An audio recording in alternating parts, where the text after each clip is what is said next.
Yeah, I mean, I guess I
Good afternoon, everyone. Back on the record after our lunch break. I just want to thank you all for your patience. We're dealing with some technical issues, which I think we're still dealing with, but we're good for now. I also did want to mention, I didn't bring this up when we were talking about the late file exhibits. My plan is to have the late file exhibits filed a week prior to the date of the subsequent hearing, whenever that's going to be. And then we will deal with those late file exhibits at that subsequent hearing. Okay. Makes sense. Okay. And are there any issues that want to be raised before we get back into Attorney Cohen's cross-examination?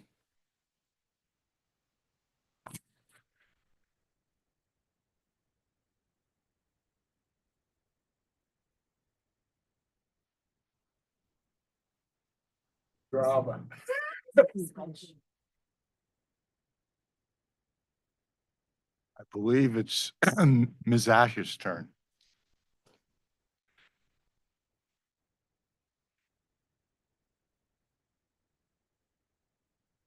Appears to be. All right. Yeah, I can use this one too. Can you guys hear me okay? Yep. All right.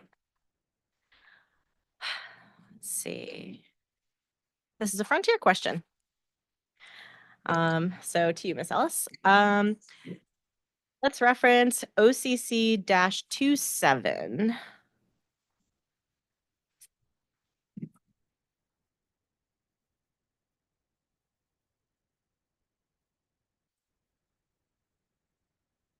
So my first question is, how many miles of copper has Frontier formally retired in Connecticut at this time? I don't know precisely. I would say it's a relatively de minimis amount. We typically are not actively retiring copper throughout our network. Has Frontier filed any wire center retirement notifications with the FCC at any point leading up to this? In the state of Connecticut, I don't believe so, no. Thank you. Do you know, if not formally retired, perhaps how many miles of copper are no longer in use, or what percentage of the network is copper and no longer in use? The way that I would say it is that our copper network is for copper customers is still in use. It's interconnected across the state. We have, as you know, deployed a significant amount of fiber. And so we have far fewer customers on our copper network than we do on our fiber network at this point in time. Thank you. So this question leans into custodianship a little bit, but also leans into competition. Can you tell us how many miles of copper wire are currently on poles taking up space that possibly competitors could use?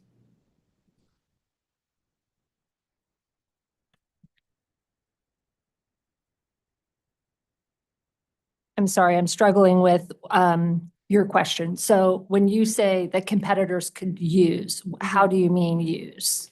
So the space on the pole that's currently being taken up by Frontier Copper that might not be in use any longer in some parts of the network. Is it fair to say that if that copper were removed, there would be more space for competitors to take up that space on the pole? Well, first, the copper's still in use for copper customers, right? So it's an interconnected network and it's being used to transmit signals, right? So we are in the communication game and we are the lowest on the pole. So if I don't think there's space, as you say, for a competitor to use that part of the pole because we have our infrastructure there. So if it's not copper, it's fiber there, their infrastructure would go above ours. Okay, so there aren't instances of overlashing where the fiber is currently the primarily used technology to deliver the service and the copper is sort of non-working? So there are instances of overlashing, right? As I explained earlier, competitors would overlash their own facilities. So they wouldn't be overlashing our facilities. That just doesn't happen unless they do it improperly. Okay, thank you. Thank you for explaining that. Let's see. Are there instances where Frontier is selling perhaps unused copper wire where it's been replaced with fiber that could perhaps offset other costs of doing business for the benefit of consumers? That's not really happening on any significant scale at all. There might be an isolated instance, but that's not a practice. Mm-hmm. Verizon, I might turn this question over to you as well. Is it currently Verizon's practice to sell unused copper, sort of to mitigate the costs for customers at a large scale? We have a program at Verizon called Copper Recycling, and we've just started it. And it's to your point, we look to see where there's opportunities for taking down copper and reselling it. Recouping the cost for the salvage value. But we've literally just tip of the iceberg to get going on it. Thanks. Skipping over back to Frontier to OCC-32.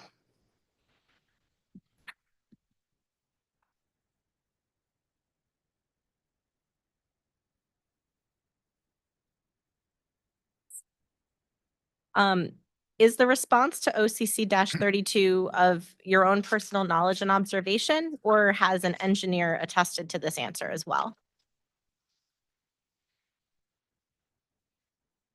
My answer relies on the expertise of other functional experts in the company who are directly involved with the copper plant in the state of Connecticut. Thank you. Can you tell me, are there any copper wire plant projects needed that Frontier has chosen not to begin, particularly given the impending acquisition? Not that I'm aware of.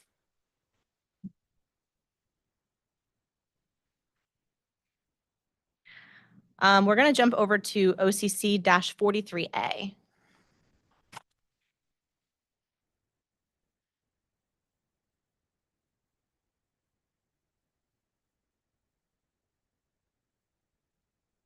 And I like this acronym. I'm going to spell it out for the record. Can you please confirm, does FROGS, which stands for Frontier Outside Plant Geographic Information System. Does FROGS contain all of the information specified in OCC-43A? A record of each cable footage, type of cable, year placed, et cetera. Yes, that's the repository for that information. And if Pura or OCC were to ask Frontier about a cable in a particular area, would Frontier be able to pull that information up readily and provide it to either party in response to perhaps a consumer complaint or issues of repeated repair requests, something like that? It does contain the records. Sometimes the records are, yes, it does contain the records of that, yes. Great. If a consumer brings an issue to Frontier's attention, is it routine for Frontier staff to check the FROGS database to determine sort of the lay of the land in that consumer's area for additional context? Not necessarily. That would only be consulted for a consumer complaint if there was a particular reason to do that. We would rely on the customer's issue and do the troubleshooting that was appropriate for that issue, which doesn't necessarily involve any reference to FROGS. Is FROGS used if there have been a lot of repeated quality of service or outage customer complaints in a particular area? Is that used to determine if an expanse of either copper or another part of the network needs replacement? I don't know the answer to that question. We do look at a variety of different factors in our network to determine when response is necessary, including reports from customers, reports from technicians, periodic inspections. I'm not aware of whether or not a review of FROGS is a component of that. Thanks. Switching gears a little bit. Can you tell me, generally or specifically, preferably, what is Frontier's current policy to credit POTS, plain old telephone service, customers for time out of service? I am aware, I'm not aware of the detail, but I am aware that we recently did resolve a matter with OCC related to out of service and not meeting appointments met within the required timeframe. Generally, we do have a system to appropriately compensate customers when they are out of service, and they make a report to us. Would you be able to tell me where in Frontier's either tariff or terms of service consumers can find the out of service credit policy? I'm not sure it's in either of those places. It may be in the tariff. Our terms of service cover our entire 25-state footprint. The credit policies differ from state to state. Sometimes the requirements are different. So that is really something that is held internally and referenced by our customer service agents. Is it possible to get a definitive answer on whether it's in the tariff, at least for basic customers? Source of credits. As a late filed exhibit? Source of credits, you were saying? Yes, the policy for out of service credits. Typically, it's if the consumer has been out for a period in excess of 24 hours. Terms of service. Yep. We can read that as a read-in. Great, thanks. So I believe we're at read in D. Is that track? That's right. And could you just state what that read in is again? Yes, it is where in Frontier's tariff or terms of service can customers find the out of service credit policy? We believe this is read-in E.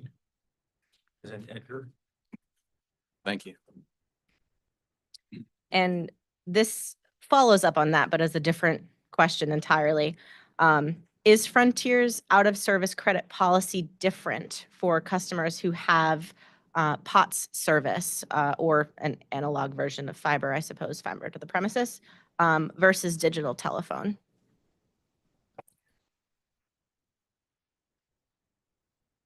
I'm not sure. Read that in with We that. can read that in as well. Like E1 and 2, because you're right on the same thing. Sure. That's versus fiber. May I just ask a question? When are we going to get these read-ins? Are we going to have them by the end of, Yeah. are we going to have them by the end of the day? Shooting to get every read in by the end of the day, to the extent we're not going to convert it to a late file. Thank you. So that last one was specifically, do the policies differ and how do they differ between the POT service versus digital voice service?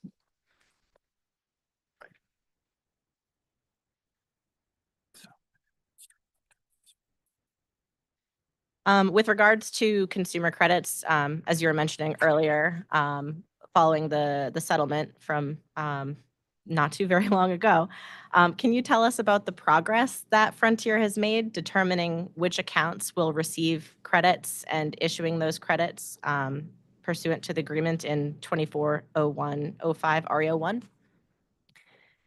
I believe that's still in progress, given the recency of the settlement. I believe the credits are due to be applied to consumer bills by the end of this month. Is that correct? Correct. So Yeah, we're on track with that. Yes. Thank you. Can you tell us, as a point of reference, what is the largest credit amount a single consumer will receive as a result of the settlement? I don't have that information.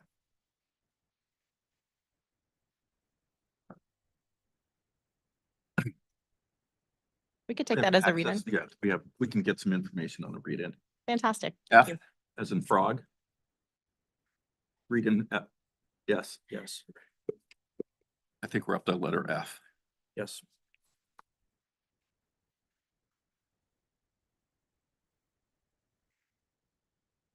Okay. And with that, I'm going to turn it over to Attorney Cohen for the next set.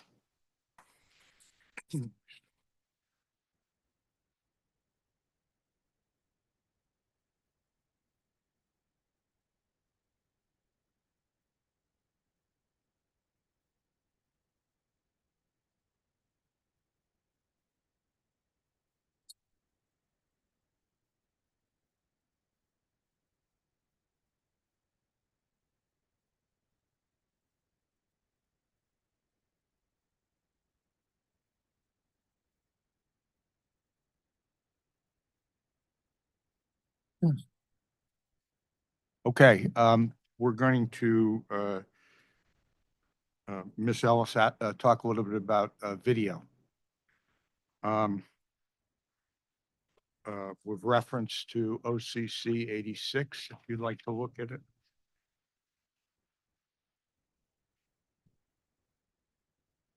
Yes. Can you please define for us what Frontier TV linear video service subscriber means? We're just, I think we're having a hard time hearing you. Maybe if you could slide that mic a little bit closer. Sorry. That's good. Thank you. Please define for us Frontier TV linear video service subscriber. This is a customer that provides, that purchases a video service directly from us, not an over-the-top video streaming service. And what would those video services be specifically? Traditional retransmission of television signals. Are any of those offered as a linear channel lineup, but delivered over the internet? Not that I'm aware of, no. Available over the internet? Not that I'm aware of. Your Frontier TV linear video service is not available for, if I were a customer and I was at work and I wanted to watch the news at noon, would I be able to log into my computer on the internet and be able to see that? I don't believe so, no. programming.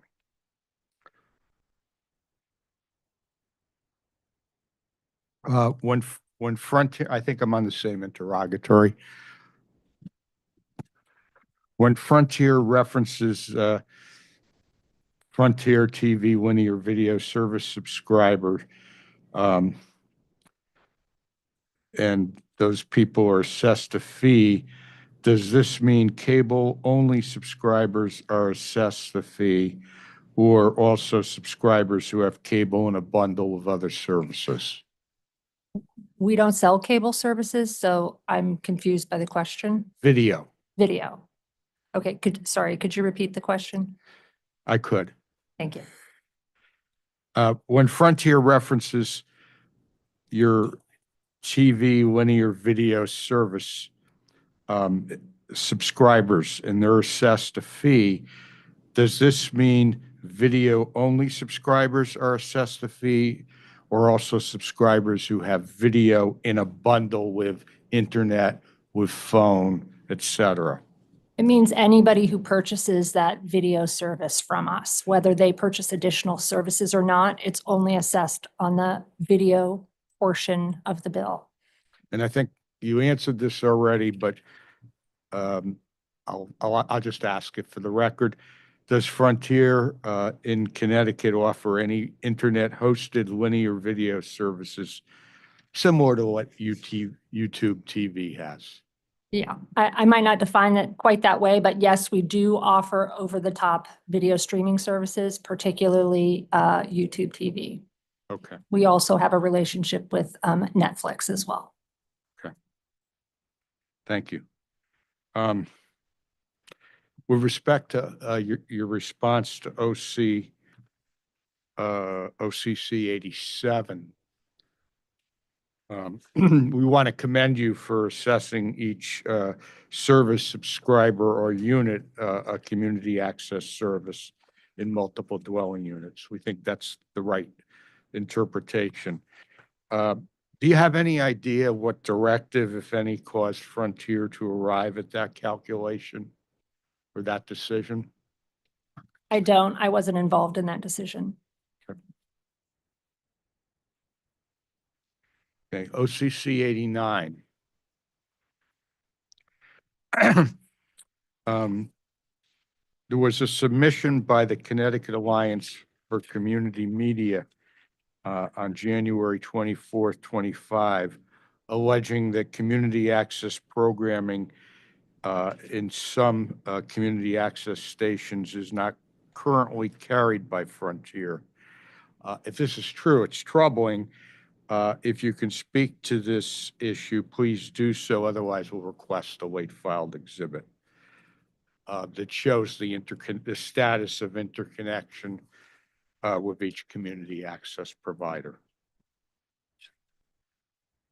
I don't know if what is included in their filing is true or not. Okay, well, we'd like you to find that out for a late filed exhibit. It's the current status of interconnection with each community access provider. The channels on which the program is carried, and if not, what is the reason? They say it sounds like it's a technical issue. And what is the estimated cost for Frontier to rectify the failure of community access programming to be available to Frontier customers from that community access station? I think we can provide a late filed exhibit on that. I'm not aware that there is a failure on Frontier's part, so that's something we'd have to look into. That's the allegation. I did not Understood. say it was true. I didn't say it wasn't true. So we'd like a report on that. And the document is 1/24/2025, submission by the Connecticut Alliance for Community Media. And Bert, to be clear, this is different than OCC 91 and the response to OCC 91, which is the interconnection agreements between Frontier and the different community access television It's different to the extent that there are allegations that there is an allegation that several of these stations are not able to carry, their programming is not able to get to Frontier Video customers. And this is late filed exhibit 10.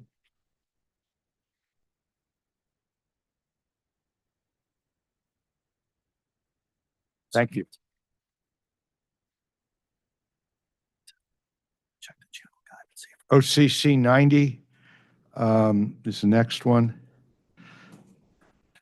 Given that Frontier does not itself develop community access programming nor maintain community access programming studios, why doesn't Frontier just go out and help promote community access programming? You operate the largest network in the state. You fund community access. So why haven't you taken advantage to fully participate in our local community access ecosystem? objection to the extent that's argumentative. All right. I'll rephrase it. What have you done to take advantage of the opportunity to participate in Connecticut's vibrant local community access ecosystem besides just funding, which is going down significantly? We do collect the access support fee as required. We do also participate in the statewide advisory council. We do not have a significant number of video customers in the state of Connecticut at this point in time. Customers are increasingly choosing to purchase their video services through over-the-top services like YouTube TV, Netflix, Amazon Prime. It is not an area where our consumer base has said they are interested in greater participation in that. Sounds like you're blaming it on the consumers. That wasn't really the question. The question is, what interaction do you have with the community access community ecosystem? There's wonderful stations that are out here. A few are represented here today. Several have intervened in this proceeding. What interactions has Frontier had to try to work with them, to try to promote community access programming? It's a part of the video ecosystem, and it's also in part of your obligation to support public access, community access in your CVFA statutes. We just object. It's been asked. It was answered. I'll withdraw the question. I think it speaks for itself, Your Honor. Disappointing. I want to reference OCC 80 regarding payment to the statewide advisory council. You say that you haven't gotten an invoice from them, so you haven't paid them. If you look at the statute 16331I subsection B, no invoice is required. Payment must be submitted annually. So can you tell us if you need to amend your answer, or are you going to concede here for us that you are out of compliance with that statutory requirement? Objection again, that argumentative. It's presumptive. There's a lack of foundation. It's also a legal interpretation as to what you think is required under that statute. I'm sorry, I claim this. They said they did not pay it. Why didn't they pay it? They said there's an obligation that is not in the statute for the company. Their obligation is to pay that $2,000 to the advisory council. They did not. So are they going to amend that complaint or that interrogatory by writing that check tomorrow and getting it to the advisory council? Or are they going to admit here on the record that they are not in compliance with that Connecticut general statutes? I think if you rephrase your question to whether or not they paid it or why they haven't paid it without any additional verbiage, I think you'll get your answer. Would you consider remitting that check for whatever you haven't paid? It's $2,000 a year. So our established practice with the statewide advisory council is that they would invoice us and then we would remit payment. We did not receive, as noted in our response, an invoice for 23 and 24. I'm happy to look into that and determine what the next steps are. Okay, could you report back to us in a late filed exhibit? Yes. Thank you. Attorney Fryer, that would be late filed exhibit 11. Correct. And a succinct title of that late file exhibit will be An update to, Advisory council payment. Right, advisory council payment 23.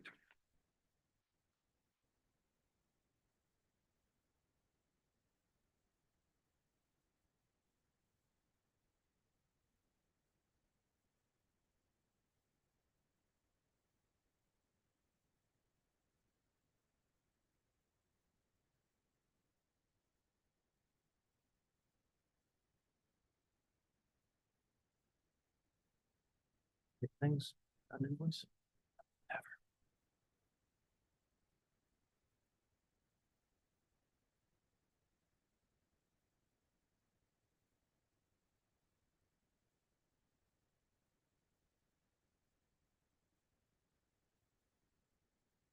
All right, Verizon, I'm going to ask you a few questions on the video side. SNET has held a certificate of video franchise authority since 2007. Post-transaction, will SNET comply with all applicable statutory requirements and rules under the terms of that, can I call it CVFA, and its applicable related statutes? We have said that under Verizon control, we'll comply with all applicable rules and regulations and laws. Including those of the Certificate of Video Franchise Authority. Yes. Thank you. I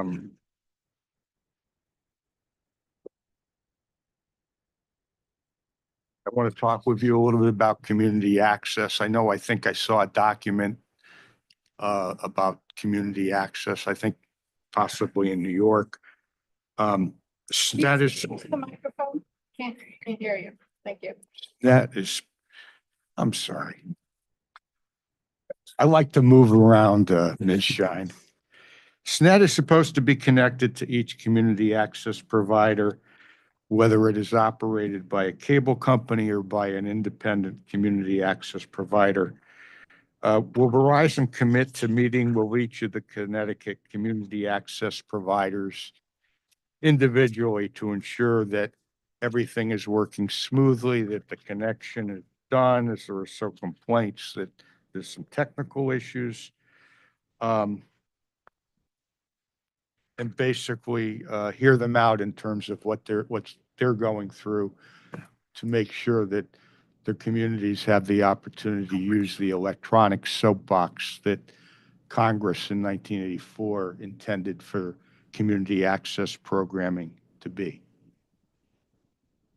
Absolutely. Verizon has been a franchise video provider since 2004 when we started deploying FiOS and providing video service. And we pride ourselves on having a very good relationship with community access providers. We have a dedicated team of franchise professionals who work on this, and we would look forward to meeting with the access providers in Connecticut when the transaction is approved in order to discuss any issues that they wanted to bring to our attention. Thank you You're welcome. very much. Just with respect to OCC 175A,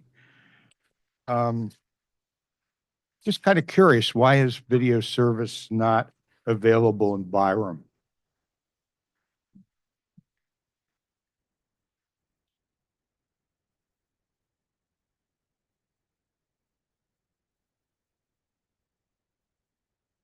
I don't know the answer to that. Can we get that as a We need a late file. late filed exhibit? Video and Byram. Got it. Late filed exhibit 13. 12. 12.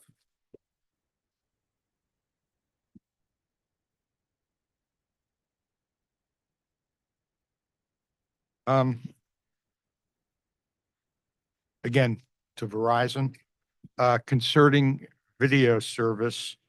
As you are aware, Frontier seems to be in the process of phasing out its video service, even though it holds a certificate of video franchise authority. How does Verizon envision using SNET's certificate of video franchise, video franchise authority post-merger? You don't have to go into details, but are you willing to entertain competing in the video service marketplace throughout SNET's area? That's a subject that will be part of the integration planning process, which has just begun. So I can't make any commitments. It's going to be part of our evaluation and planning. Well, speaking for people of my generation, we like linear video service with one remote, but we'll leave that for now. Can you tell us, is it Verizon's policy to credit consumers when a channel is dropped from their subscription due to a retransmission consent negotiation failing prior to the blackout deadline?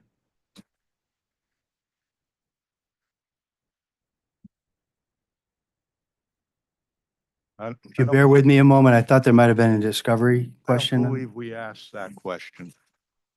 You didn't, then I don't know the answer. Retransmission consent, there's a negotiations, you're all aware of it. We're all aware of it as consumers or at the very least. And there's a deadlock in terms of the negotiations and the channel is dropped. Does Verizon in that case credit customers when a channel is blacked out during that negotiations period? We'll have to, I don't know the answer to that. What, can we get a late filed on that? Late filed exhibit 13, just to be clear. 13. 13, yes.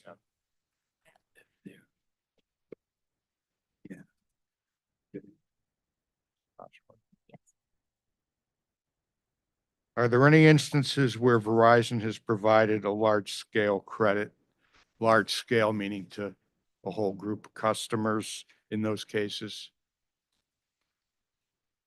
In the case you just described about, Yeah.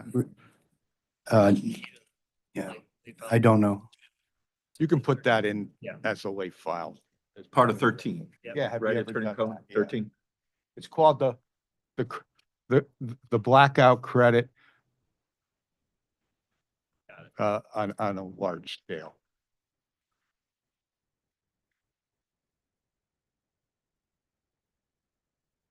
Yeah. Okay. You're off the hook with me for a while. Ms. Ash is back.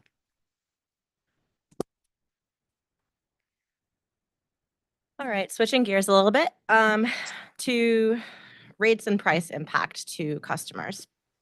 So if you can reference OCC 121 and 122.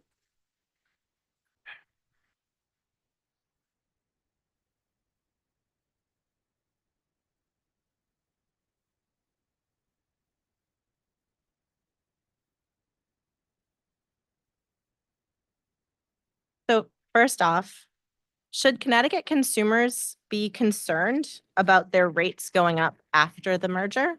And specifically, this is a question for Verizon.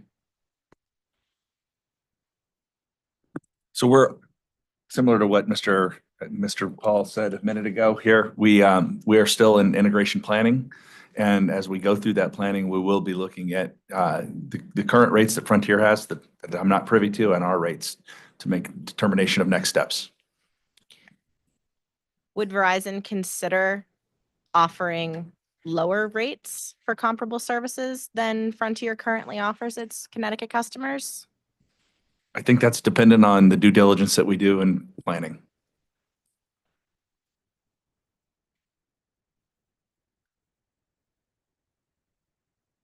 This may fall under the planning category also, but we're interested to know, will new customers in Frontier's service area be offered rates currently listed in Frontier's tariff immediately following the merger, or will they be offered Verizon-specific plans only?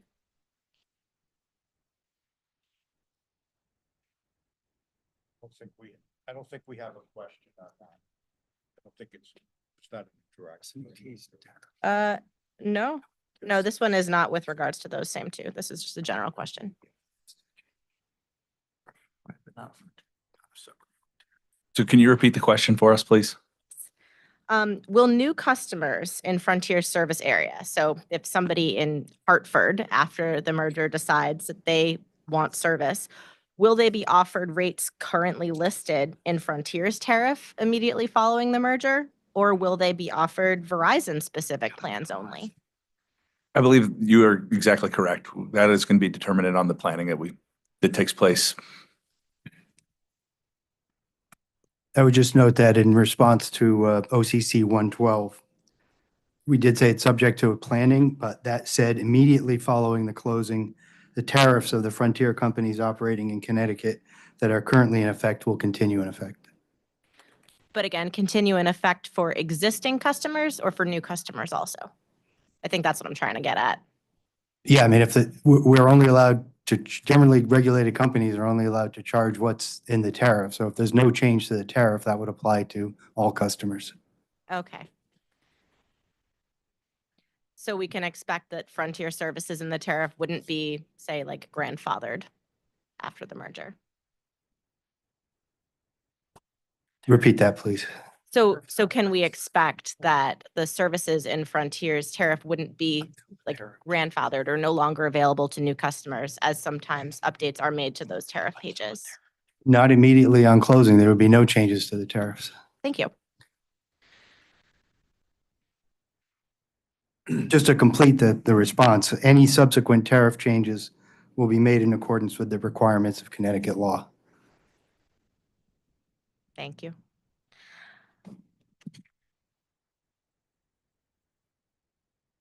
This question, I'm hoping you'll see as an opportunity to describe how the merger will benefit Connecticut consumers by lowering their bills. Will consumers save any money on their monthly bill following the merger? Perhaps through the removal of certain fees or surcharges? I think, again, the answer to that is we're in integration planning, and that'll be determined at what we discover.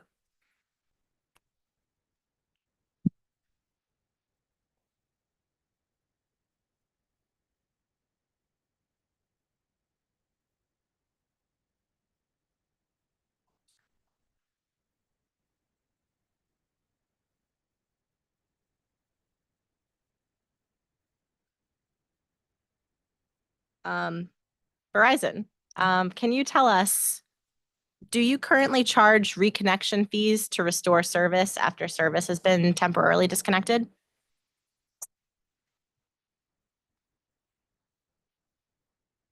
You know, I do not know the answer to that.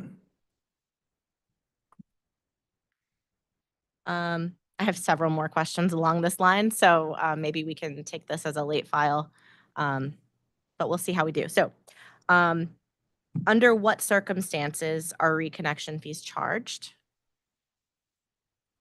I think we'll follow up with the late file.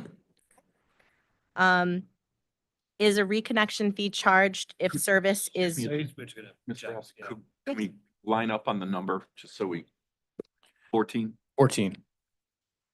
Sorry to interrupt, but we're just. And I think I just object generally to the reconnection questions. I think we're going to need to take a late filed exhibit on that entire line of questioning. Sorry? We have 5 parts to this question. Okay. So would you rather me read them through now so you have a Yeah. heads up? Okay. It's fine. Yep. So the next was, is a reconnection fee charged if service is reconnected remotely? How much is charged for a reconnection fee for a single voice line? Is the policy the same for POTS or digital voice customers? And would Verizon be willing to cease the practice of charging for remote reconnection for service in Connecticut were this merger to go through? All right, let me try and make sure I've got those. Yes. Is a reconnection fee charged if reconnection is done remotely? Is a reconnection fee charged for a single voice line? Is the same reconnection fee for POTS and digital voice? And would Verizon consider ceasing that practice? Those were the last four. And then the first one was, what was it generally what our practices are? Yep. It was, can you tell us if you charge reconnection fees after voice service has been temporarily disconnected? And under what circumstances are reconnection fees charged?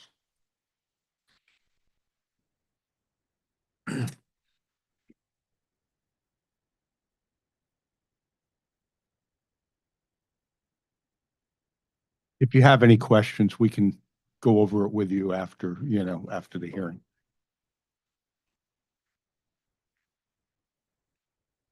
If everyone's ready, we can jump to the next one.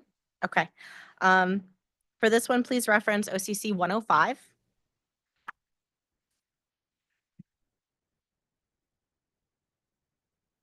This interrogatory response makes reference to policies Verizon will likely extend into Frontier service area in Connecticut. We're wondering what policies will be extended, which of Verizon's policies will be extended into Frontier service area. Are all Frontier customers going to be subject to Verizon terms and conditions, for instance? Are there specific policies that Verizon knows off the bat, as part of this merger will extend into Frontier service area? Please repeat which OCC. 105.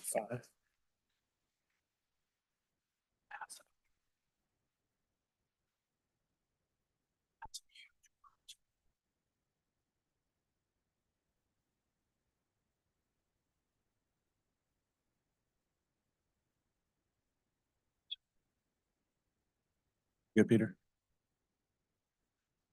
Yeah, I think the answer is the same that we've been discussing. As submitted in the OCC, it's dependent on what we discover in our integration planning. I cannot tell you what a specific policy right now.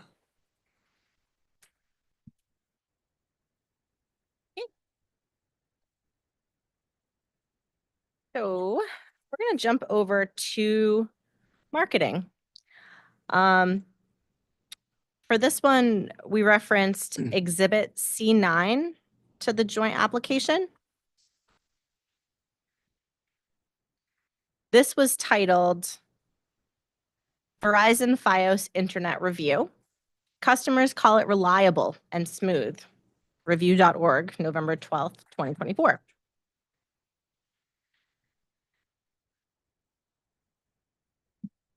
When you actually read through this article, what follows the glowing review in the title is the statement, unfortunately, Fios availability is limited, so you may have better luck signing up for a cable provider. So if Fios is not going to be ubiquitously available following the merger, as it appears from C9 is the case in other places Verizon offers Fios service, should OCC be concerned as to... Compound. I'll break it up, thanks. Would you like me to start at the beginning? Yes, please. Yeah, if you could set the foundation then. Yeah. Yes. So Exhibit C9 to the joint application is titled Verizon Fios Internet Review. Customers call it reliable and smooth, which is a glowing recommendation. But when you actually read the article, what follows that glowing review is the statement, unfortunately, Fios availability is limited, so you may have better luck signing up for a cable provider. So in that case, should OCC be concerned as to whether Verizon will responsibly market its FiOS product in Frontier's former service area following the merger? At its base, are consumers going to be marketed a product that is not available to them?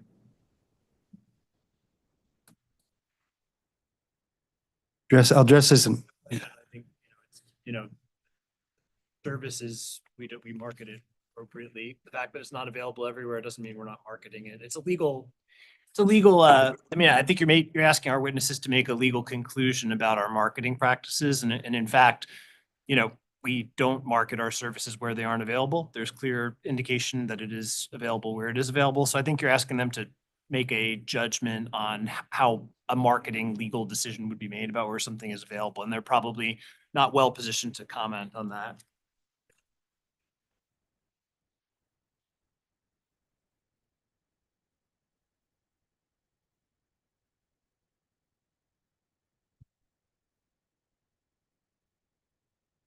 Can you commit that you'll only market the FiOS products where they're available in Connecticut?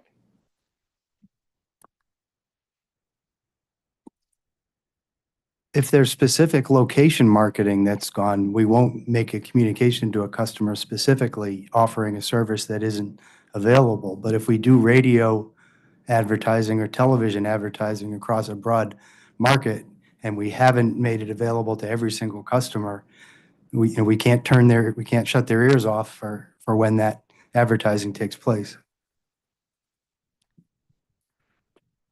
May I interject here? In those advertisements, do you have a disclaimer of offer available, offer limited to where it is available? I'll just jump in. That was what I was getting at with the legal process. I can confirm that we all have appropriate disclaimers on our marketing. You do? Yeah, yes. Yeah. Okay. Thank you.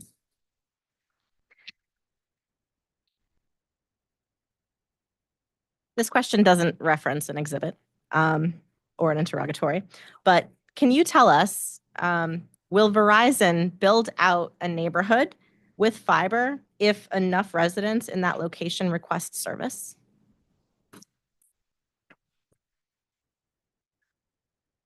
You want to go? It depends. I mean, it's certainly one of the factors we take into consideration is there consumer demand in an area for the service? It's not the only factor that's taken into consideration, but it's certainly a very important one. So would you be able to tell us, generally speaking, how many residents would it take to demand service in order for a neighborhood to be built out? Maybe a neighborhood that's already passed on a main road. Asked and answered.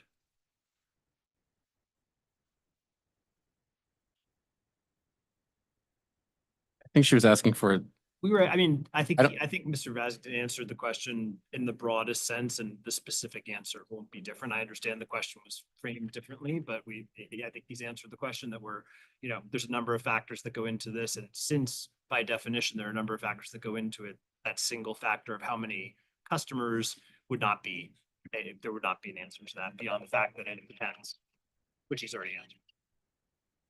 I still think there could be in that specific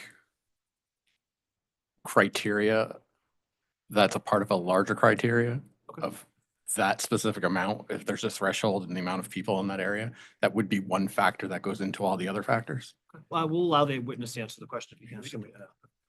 There is no numerical trigger that says yes or no, this is an area with demand. I mean, our experience is generally our service is very popular. We know it's in great demand for people who don't currently have access to it. Our penetration rates are very good. So there's no one number that we would say, okay, we've identified X number of customers who want it, and that weighs in a specific way in the number of factors that we consider.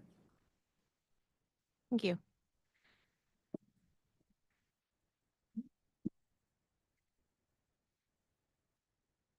Please reference Exhibit 13.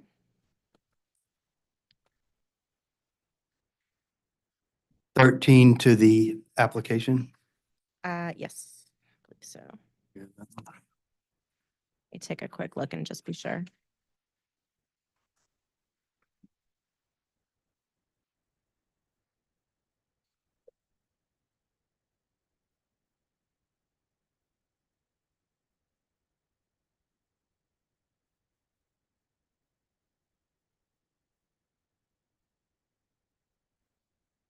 Okay, I have the exhibit.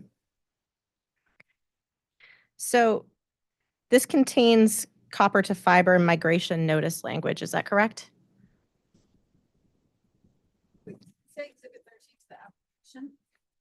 Actually, She's talking about. no, it's not to the application.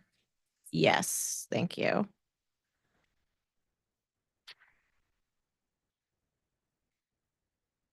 Laura Shine. 13, correct? 13.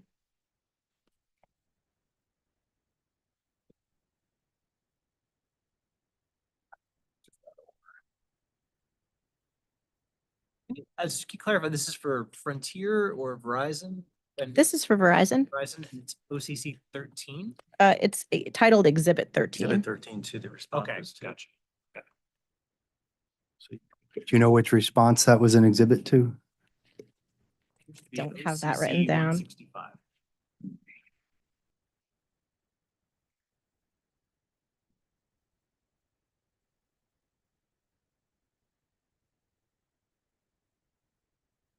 Okay, I have that. Okay, so this, if I did this correctly, this should have a heading that says fiber is better.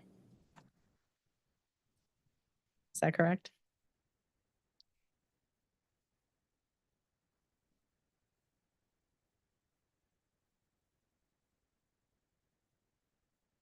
Thirteen is a letter.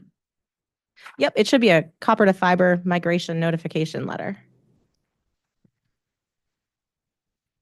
OCC 13 as a.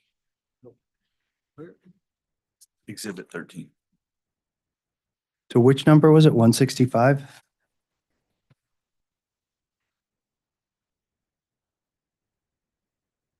Just ask, this is the one, the letter. OCC 165 that says, how does Verizon? Oh, the second page starts with fiber's better. Yeah. Yeah, I got you. Sorry, I was on page 1. Thank you, that's okay. I know there's a lot of pages in there. Okay.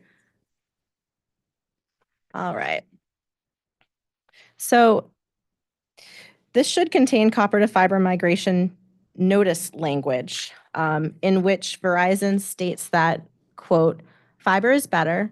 After careful evaluation of our ability to service our copper network effectively in your area or building, we've determined fiber is the only network solution we will provide. We have made the proper filings with the FCC for copper retirement. This won't change your voice service or its pricing. It just changes the way we bring service to you. Devices that use your current copper voice lines, such as fax machines, security alarms, and medical monitoring devices, are fully compatible with fiber.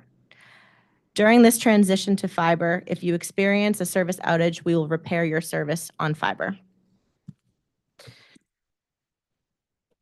We're curious about the claim that devices that use your copper voice, your current copper voice lines, such as fax machines, security alarms, and medical monitoring equipment are fully compatible with fiber, reads contrary to my own experience helping consumers navigate the copper to fiber migration in Massachusetts. So can you tell us, is this an accurate statement that your current copper voice lines, such as fax machines, security alarms, and medical monitoring equipment, are fully compatible? Yes. Are you aware of any situations where a consumer may have an old fax machine that simply doesn't work on fiber? There certainly were circumstances a number of years ago where that was the case, but I'm not aware of that being the case anymore. Are you aware of any consumers who have had to replace their home alarm system in order to remain Verizon customers because their existing alarm system as installed doesn't work on fiber? Currently, I'm not aware currently. I know that that was an issue, say, about a little over 10 years ago. Do you acknowledge there's a possibility that this condition may still exist and this statement may be oversimplifying whether these services are going to continue to work? Objection, asked and answered. And also hypothetical. And argumentative. I think the question was asked a little differently the first time. I think it's an appropriate question and I think the witness should answer. Can you repeat it, please? Would you acknowledge the possibility that there remain consumers who have older fax machines or alarm systems or medical equipment that might not operate over fiber, which would mean that this statement in Verizon's promotional materials is an oversimplification of whether the consumers are going to be able to continue using their existing equipment? That's not consistent with my understanding from our experts and the information that they've provided and that I've talked to them about. Is it possible that we're wrong? That's always possible, but this has been a very successful program that we've been doing since probably around, I think it was around 2013 that we started this. We have very few complaints about this transition from copper to fiber customers. And, having done it now for a dozen years, I think it's a very successful program for us and for consumers. By my understanding, there wouldn't be a lot of Connecticut consumers who have complained at this point because there aren't maybe a lot of Connecticut consumers that are being migrated to fiber, but thank you for that.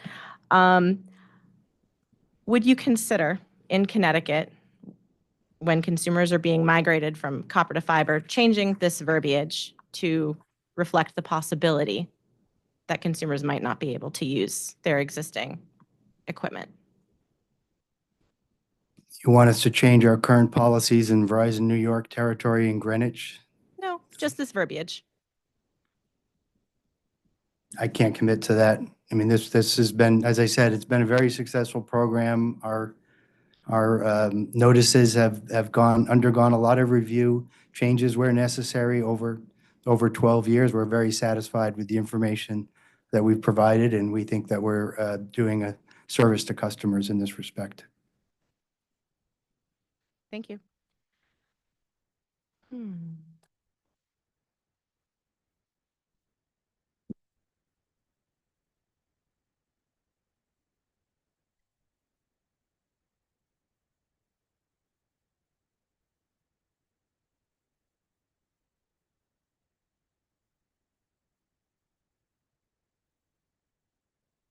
Sorry, just one more question along this line.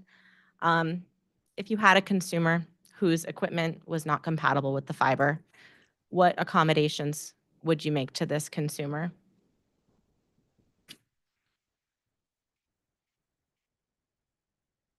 Well, I'm not aware of the circumstance. You Yeah. don't have an example for the witness to offer response to hypothetical. I'm sorry, I think we claim this. What's being asked is a follow-up. In the event that a consumer experienced this, what would Verizon be willing to do to accommodate this? If you're not willing to do anything, then you can state that, but that was the question, and it should be answered. I don't understand how the witness can give a factual answer about a hypothetical that doesn't explain what the interoperability issue is. Verizon makes accommodations for its customers regularly and is always, but it's hard to comment on. I understand, but I know the witness did testify that these issues did come up, although that they were many years ago. But the fact that those issues were there, I think you should be Well, if the able. question is about how we generally in the past handled issues related to interoperability, I think the witness could definitely answer that question. I'm sorry.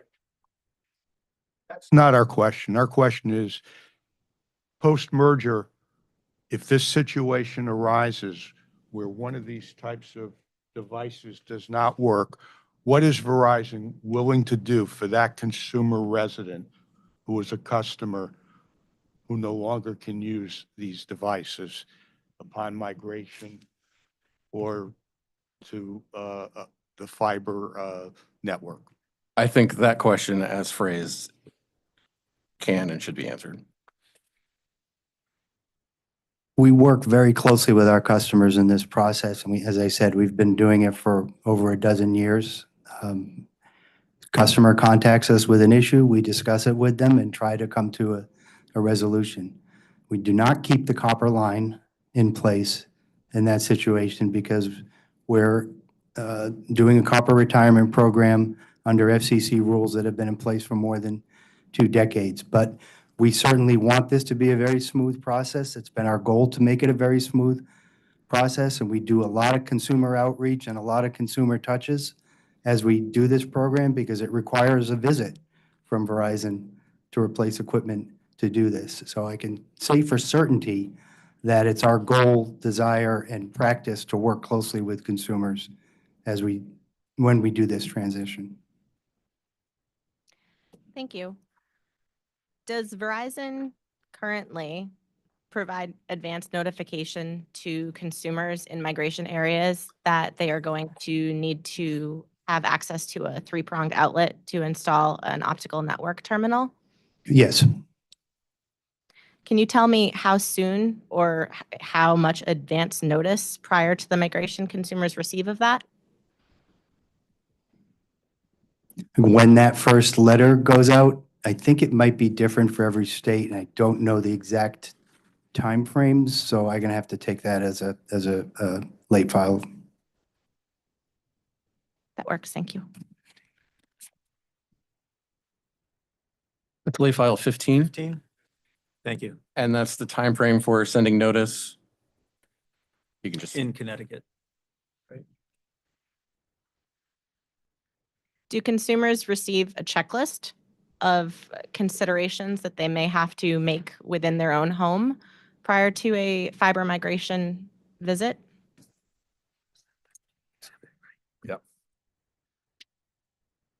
I'm not familiar with an actual checklist. We do let them know what to expect, but to say that they get an actual checklist, I couldn't confirm. Is Verizon's notification process different for multi-dwelling units than it is for residential homes, single family? Usually in a multi-dwelling, we work with the landlord as well to have that communication go out. So I would say by nature of the facility, it is different. Hopefully that answers your question. Thank you.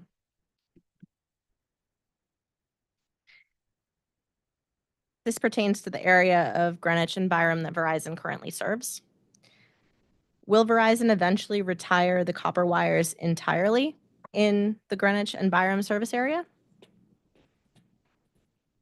That's the objective. We filed the copper retirement notices that are required with the FCC for the 2 wire centers that serve our service territory in Greenwich and Byram. So the objective is eventually to completely retire the copper. We're still in the process of that, though. Okay. Please reference OCC 131.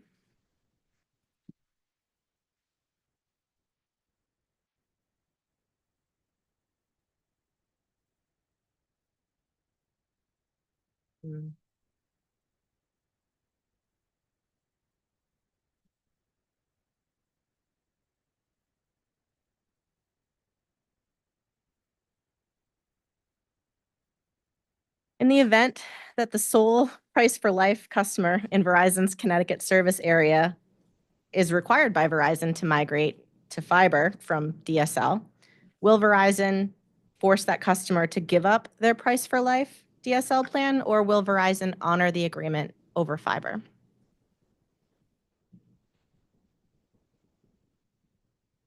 We would comply with all of the requirements that are in that agreement with the customer. I don't know exactly what all the terms and conditions are that are associated with that, but we would, of course, comply with any of the legal requirements associated with that agreement.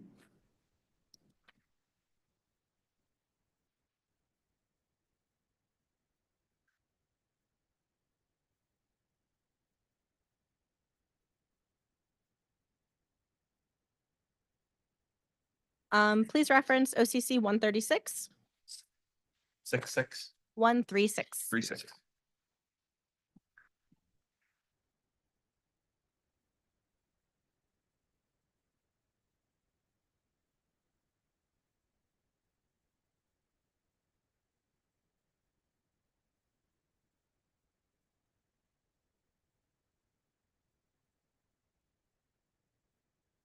If we're all there. Will Verizon deploy Fios branded services in areas served by existing Frontier fiber?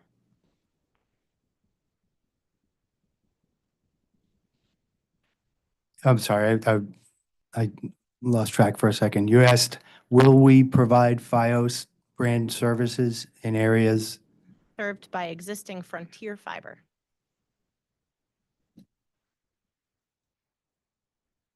We stated in our application that our goal is to integrate the networks together and provide Fios services. But part of transition planning is figuring out exactly when and where that happens. Do Fios internet products products that are branded Fios, do they substantially differ than the ones offered over Frontier fiber? And if so, how? For internet? Mhm. Again, we're just starting the integration process and we're starting to learn what's over at Frontier here in Connecticut. Any chance we can get a late filed exhibit on this? About, I think the I'd probably question, object to that just because we couldn't provide it because it's part of the integration planning process, so we won't have it ready by the deadline that the hearing examiner provided. I think this is difficult for us because we're looking to have Verizon take over the entire state of Connecticut, be able to serve the entire, or capable of serving every household, every business, every institution in the state of Connecticut. Yes, it is a competitive market, but we deserve to know what some of these integration plans are going to be before the authority does this. And this is not a really hard one. This is just, are you going to offer Fios over over the SNET network that is currently fiber right now? That is all. In response to that, I think Mr. Basington answered that portion of the question, that it was in our application that we do, intend to offer Fios in the frontier areas. What he's noting is part of the integration planning analysis. How is that exactly going to work? And part of that is understanding which plans of Frontiers, how they operate. And those are the things we're just learning as part of the integration planning analysis. So the high level answer is, I think, been answered. Yes, we are going to provide Fios in the frontier areas. How and under which plans that's going to be offered, that's where the integration planning still remains. And I just don't want to commit our witnesses to offer a response that just isn't there yet in terms of integration planning. And there was an add-on to the question that emphasized the branding part too, and that creates another aspect of an item required during the planning process as to branding. That's how the question came out initially with, that was the main emphasis. So it's another thing that gets done in. I think this is a time, Your Honor, for me to introduce the 16-year-old boy from Greenwich who just got his driver's license and asked his dad, can I take the Mercedes? Can I get the keys to the Mercedes to drive to Stonington, to Thomaston, to Enfield, to Salisbury, without telling Dad where he's going, what routes he's going to take, how fast he's going to go, who's going to be in the car with him. Mr. We need Cont'd, some are you information. Our dad in this analogy. Some information. I understand your question. I do. I just think that their answer is that they don't know. And that is, I think I would characterize our answer as that, yeah.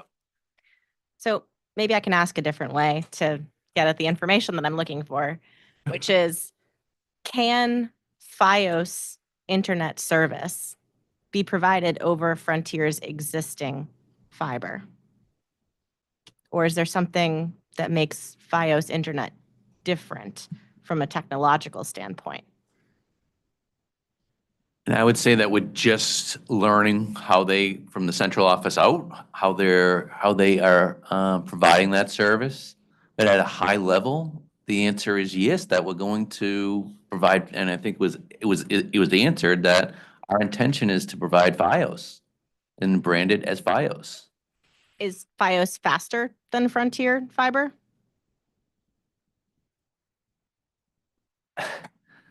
Again, I'm going to answer that we're just learning the Frontier network.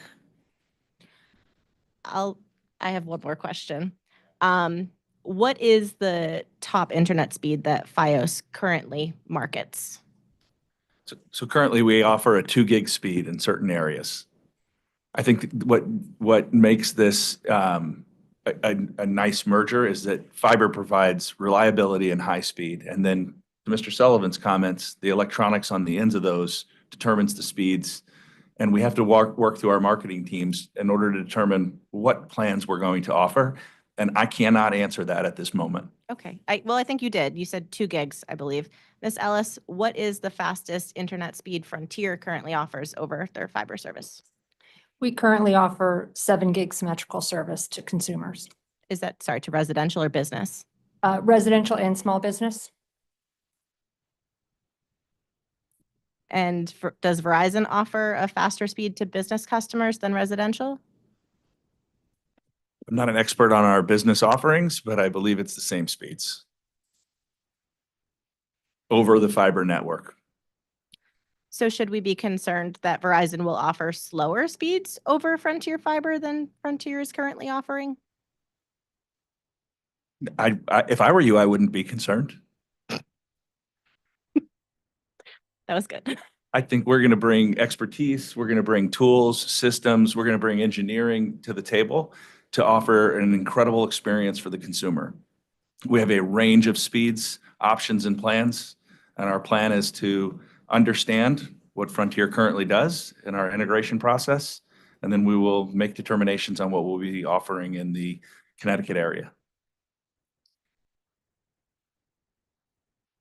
We can come back to this at the next hearing. Thank you. All right, that was the end of that segment. Bert?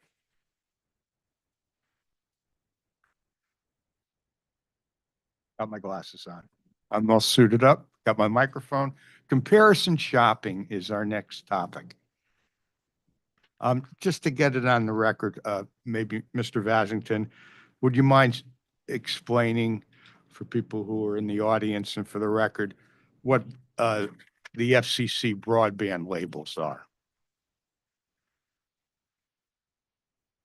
The FCC broadband labels are modeled after the nutrition labeling system that the food products follow. And the FCC instituted a broadband labeling requirement that would identify a number of factors that consumers might consider. And so they required all, actually, I don't know if it's all, ISPs, I think of a certain size, had to publicize these broadband labels. Yeah, I think that's fair enough for an introduction. Thank you.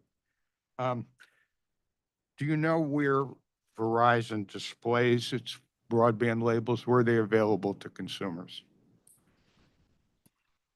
I know they're available on the website because I just saw a link to them. I'm not sure where else they're available. I think that there's information at the FCC that links to it as well. But I don't know if they just link back to the provider or if they actually have their own content source. Okay.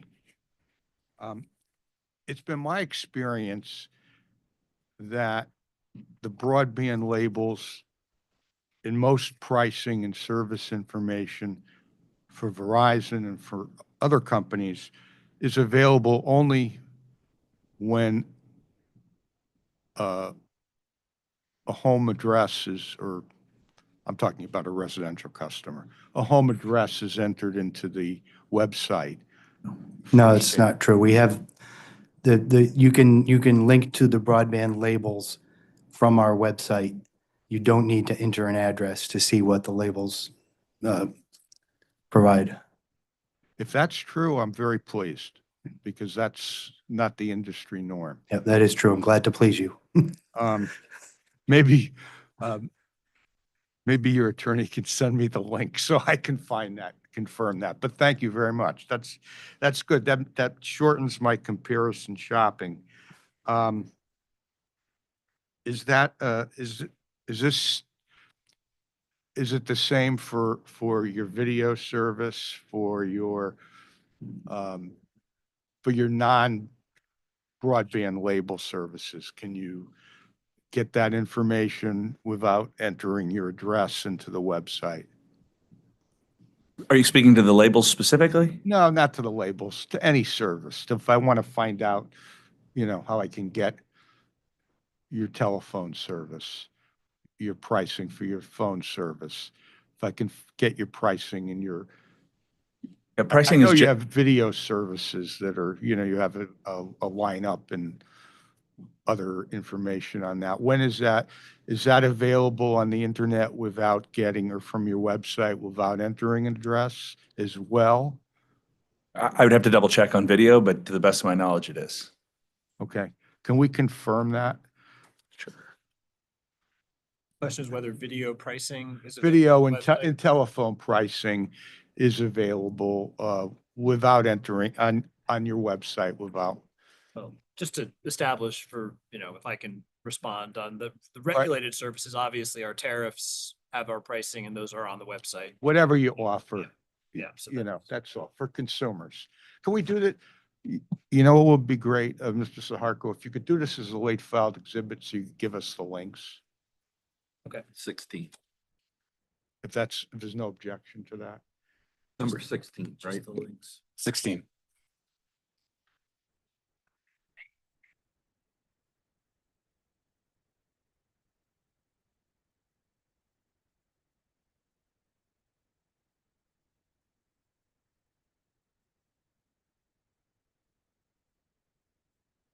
And if I may, could you also, on that, give us the link to where the broadband labels are as well? Thank you. We're going to confirm the address issue as well and report back if that's not accurate. Thank you. Thank you. I think I'm done with comparison shopping.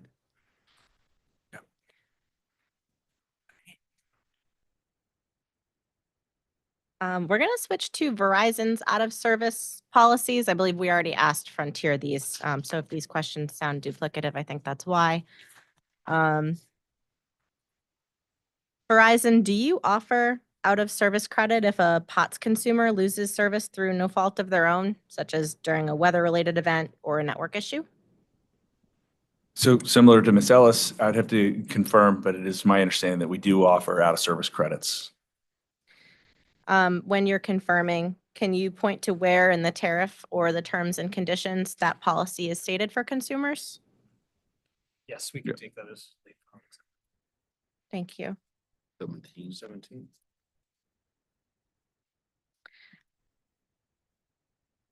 Can you just confirm what late file exhibit 17 is again? We're looking for where we inform consumers about their right to out of service credits in either our terms and conditions or tariffs. Or I assume product guide would also be part of the question.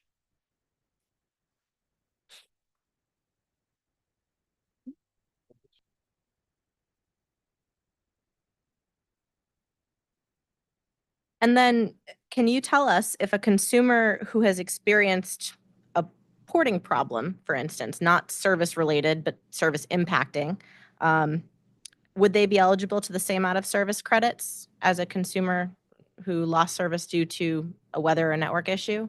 I just would note, I don't think this was a question that was in the discovery, so I just caution that the witnesses might not be prepared to go this deep into the specifics of Connecticut law, so I'll see if any of them can. The answer is I don't know. Does Verizon have the same general policy across other states that an outage is an outage and do credit if it's not the consumer's fault, if it's not on their side of the network interface device? I think if the question is whether we give out of service credits for porting issues, we're happy to take that as like a late filed exhibit. I don't think the witnesses were prepared to answer that question. That's okay. Put these with the 17, right? The last one, Sure. in case you have a group. Make it Thank you. Easier to. Yes, thank you provide very the much. That would be information you need great. To approve the transaction.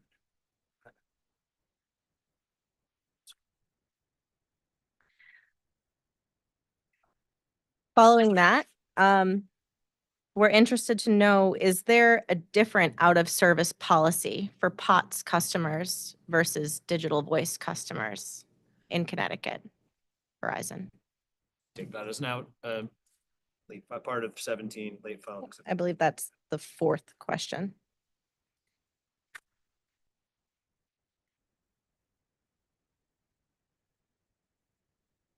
Repeat that, please. Thanks. Can you repeat that last one? I've got 17. Yep.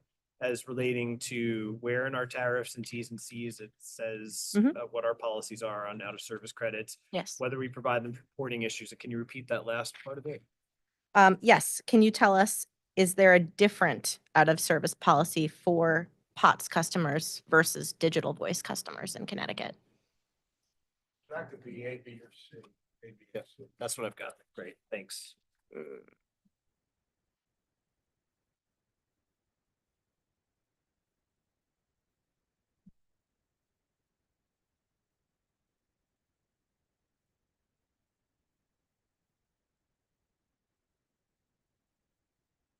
Okay. This is in reference to Verizon's pre-filed testimony, page 37.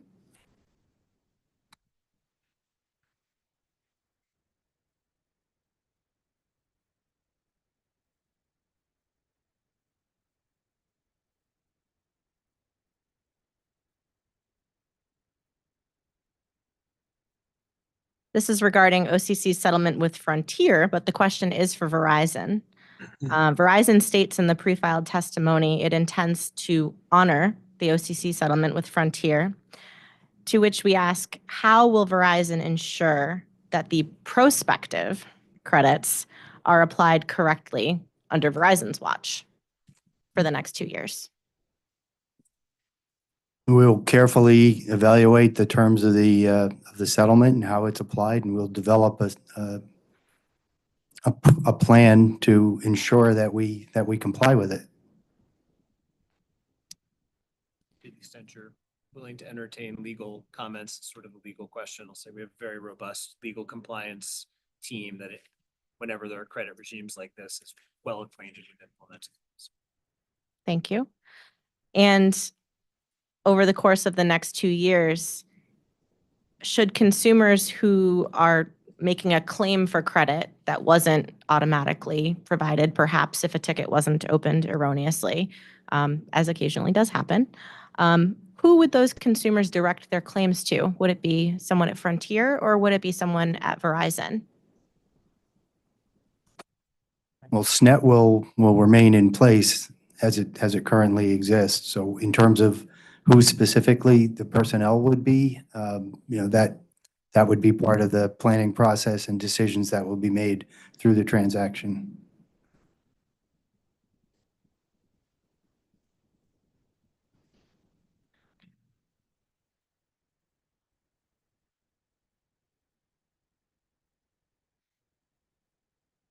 So now looking out beyond that 2-year prospective period established in the settlement between OCC and Frontier, is Verizon willing to apply the same out-of-service credits to consumers who lose digital voice as who lose POTS service? So this is related back to the normal terms and conditions, the normal tariffs.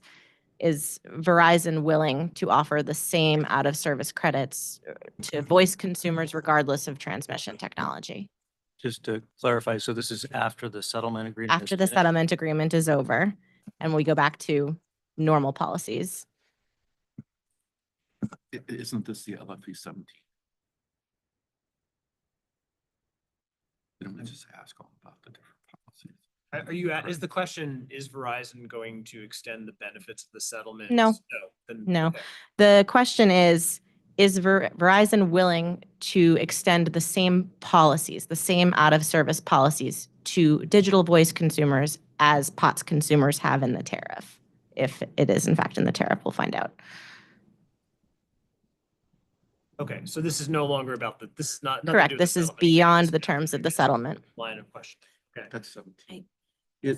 Could we ask if you view that as a different question than what was posited in 17? And I'm trying to figure out how I it's a little bit do. different. So this is an are you willing question. Okay. So if So you're Verizon, saying 17 is what do we have on the table today? yes, And then you're saying how far into the future can you forecast and estimate and extend out today's policies?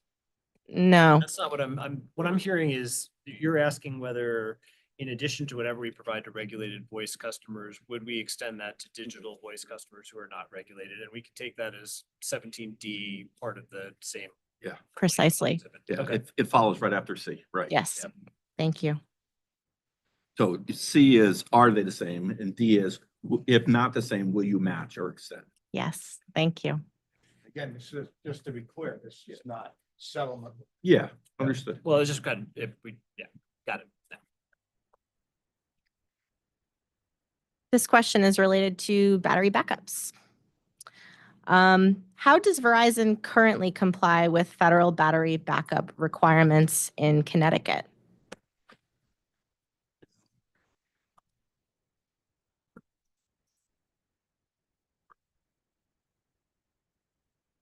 Starting with, I'm not sure what the federal requirements are for battery backup. I can tell you we do make a D-cell battery backup option available to customers.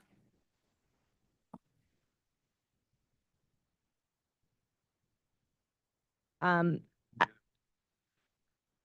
we could do a late file. The reference to federal rules that I'm making is in 18-1205. Those rules require that a company promote consumer education and choice, disclose the following information to subscribers at the point of sale and annually hereafter, which are A, availability of backup power sources, B, service limitations with and without battery backup during a power outage, C, purchase and replacement options, D, expected backup power duration, E, proper usage and storage conditions for the backup power source, F, subscriber backup power self-testing and monitoring instructions, and G, battery backup power warranty details if a warranty is offered. So this is the question, do we comply with that? It is how do you comply with that? Oh. I mean, we adopt policies and procedures that are consistent with our obligations under state and federal law. I think we're interested to know what the disclosures are that are currently being provided and if they'll be extended. So can I just interject and ask whether our NT letters that we provided in response to the discovery might be responsive to some of that? I think I think that it might cover that because I think the way that we comply with that a lot is in our communications with customers through that program. Perhaps you could reference them in a late filed exhibit if you think that they are applicable Yeah. or as a read-in. Okay, sure. Yeah. Even if it's the next. Okay. We'll be happy to take that. So are we doing that as a read-in or? I think we're gonna have to do it as a late filed exhibit or so. 18. How do we comply with FCC 18-1205? It's battery backup. Yeah.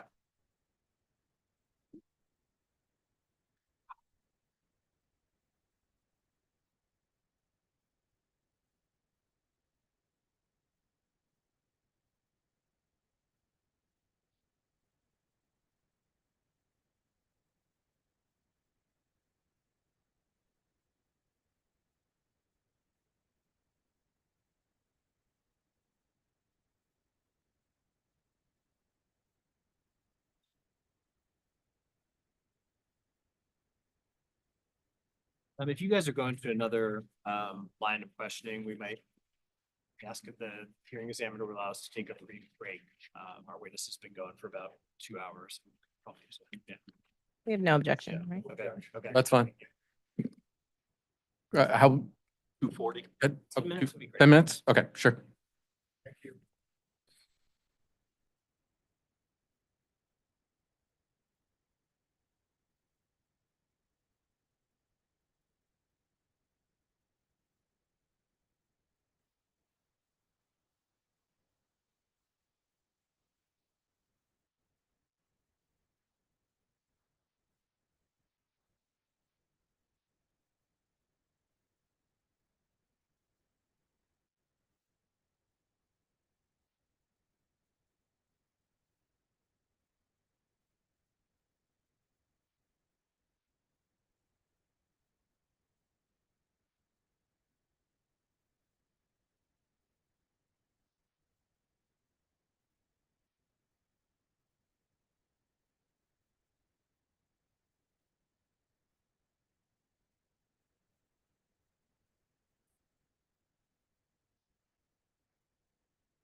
everyone else set?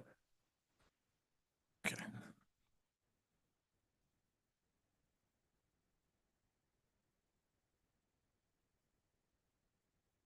Okay, these next questions are for Frontier. So this one starts at OCC 10, the exhibit that's provided as an attachment, which lists Frontier's products as of December 2024.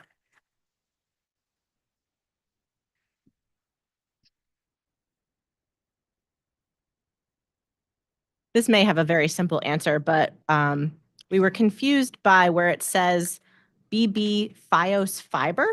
Can you explain what this product is and if Verizon has a relationship with it since Fios is a trademark term? BB refers to broadband. This is in our system. Fios fiber is a historical term that we use from when we were previously owned for facilities that were previously owned by Verizon that we purchased in 2016 and also in 2010. So it's just a label in our system. It doesn't mean Fios fiber. Oh, okay, so it's not marketed that way to customers. That's just the internal code. Correct. Thank you. Okay.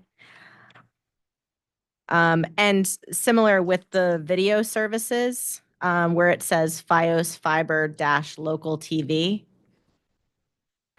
in the same exhibit. Yeah, that's again, just an internal label. It is not marketed as Fios video services. Okay. Thank you.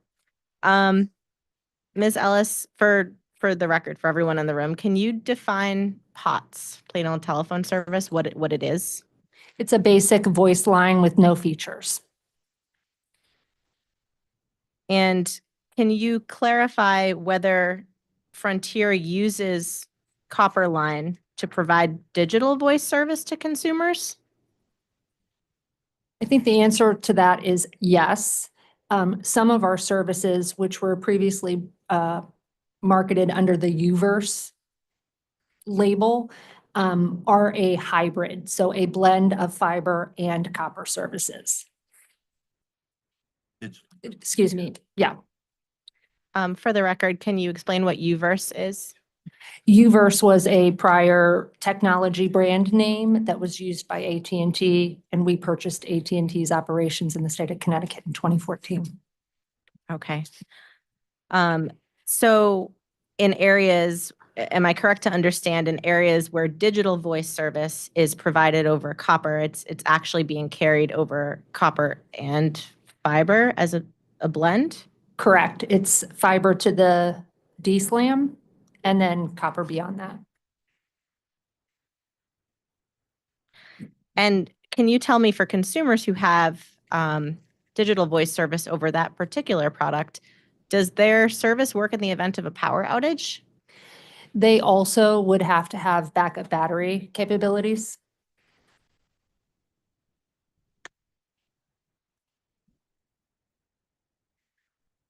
And can you tell me what types of battery backup are offered to or provided to those customers?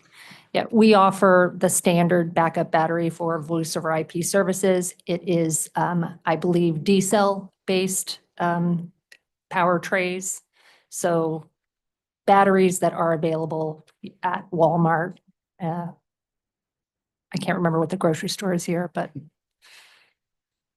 Stop and Shop, regular places. Thank you.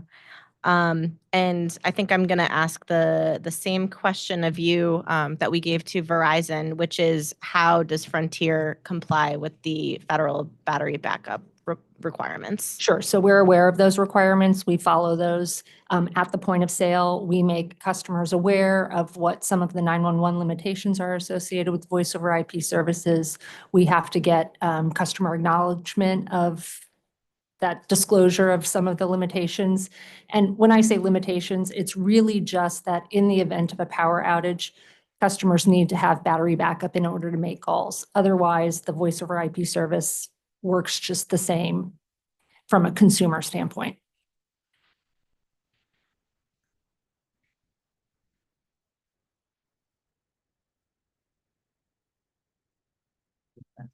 I'm sorry, I just want to make sure this is clear on the record, Ms. Ellis.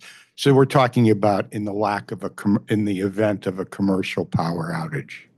Correct. In the event of a commercial power outage, yes. And can you, for the record, can you explain the difference between how a copper wire network continues to function in the event of a commercial power outage versus a fiber-based network? Yes, generally a copper network will continue to work in, to some degree in a commercial power outage because it requires a very low level of voltage.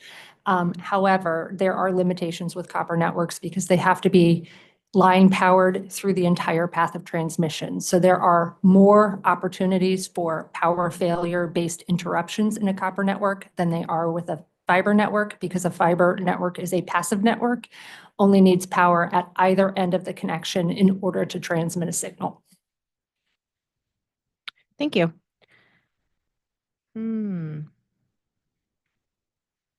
Ms. Ellis, can you tell us, is there a relationship any longer between the way that a location's telephone number is numbered, the NXX in relation to 911? Does that relationship still exist? I believe, I'm not an expert on this. I believe that with landline-based services, there is still some locality coding associated with numbers. So there is some restriction in your ability to port your landline service outside of a particular area. Meaning, unlike with my mobile service, I still have my number from Maryland, which was 7 moves ago, but I couldn't take that number and use it as a landline service where I currently live. Do you happen to know, is it a technical prohibition for the 911 network, or is it just in federal porting requirements that can't be done, that change in location for a landline? I don't know the number? specifics of it, but I can tell you that the PSAP community is very well organized in terms of what their service territory is. And I do believe that 911 addresses and telephone numbers are associated, with the locality in order to ensure the delivery of emergency services. That's great. And can you tell me, for your VoIP customers, what are the disclosures that are provided to them about any 911 limitations, such as if they place a call to 911, will their call be routed, A, routed to the correct PSAP, but B, would it be identified as coming from the location, specific location, the way that a copper line call would? So yes, at the point of sale, we provide disclosures about availability of 911 services, particularly in a power outage, how you need to have backup power. In terms of routing, so when we provide voice over IP service at a location, the telephone number is associated with that location. So it's not similar to what the old style of portable VoIP was, like with Vonage. So you don't actually have to register your location with your telephone number. Thank you.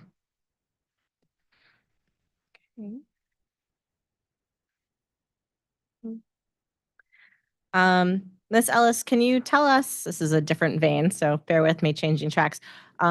Are there any services being provided in Connecticut over the public rights of way that are not in the tariff or product guides and are not tariffed with the FCC? Specifically voice products. Our fiber voice services, I don't believe, are tariffed with the FCC or at the state level.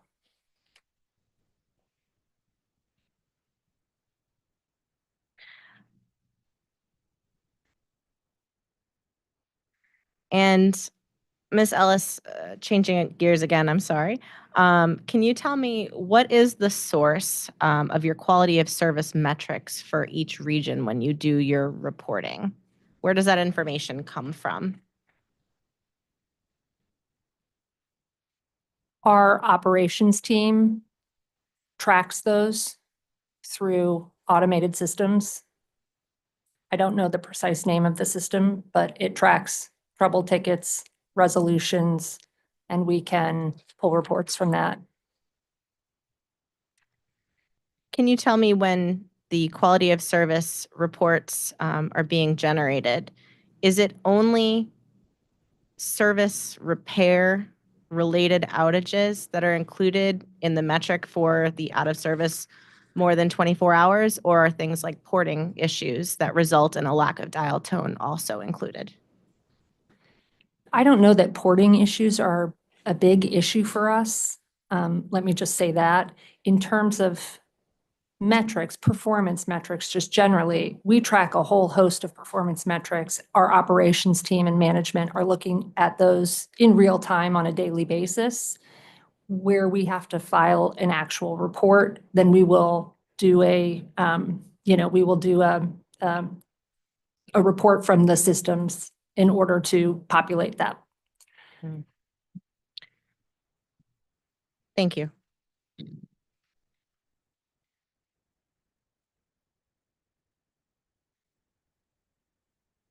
Okay, switching gears again, please reference OCC 16 and 17.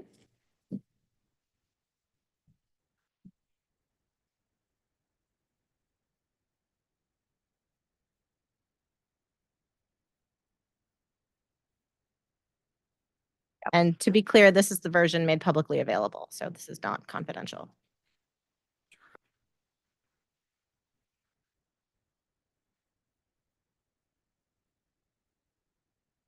I believe in that interrogatory response, there is a fee referenced entitled Frontier Roadwork Recovery Surcharge. Is that correct? Correct. Can you please give us an overview of what that fee is?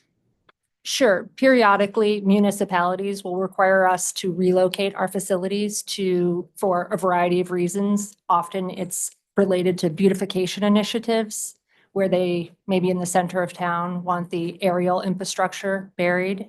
In that instance, we're not undergrounding for a business purpose, and this is intended to help offset some of the costs associated with that. Thank you.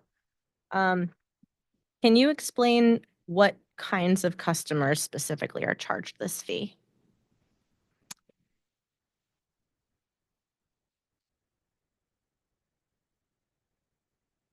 I'd have to verify. To my understanding, I don't know. I mean, I don't know if we separate it based on the services that you purchase from us or whether or not it's just that you are a customer from us.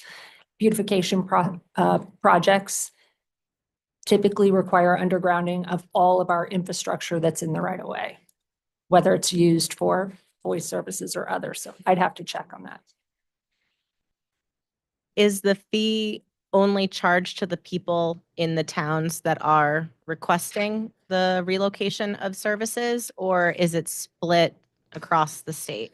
I believe we do it on a statewide basis. Would you be able to tell us if it's POTS customers that are being charged this and digital voice, or just one or the other? I believe it's both. I'd have to confirm.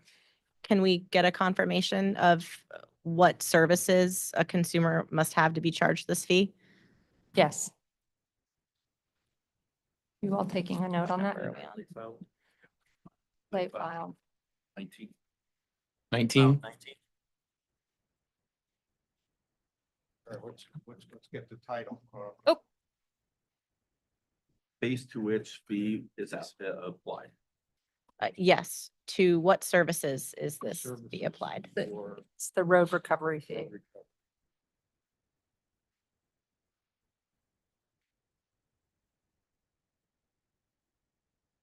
So Harco, you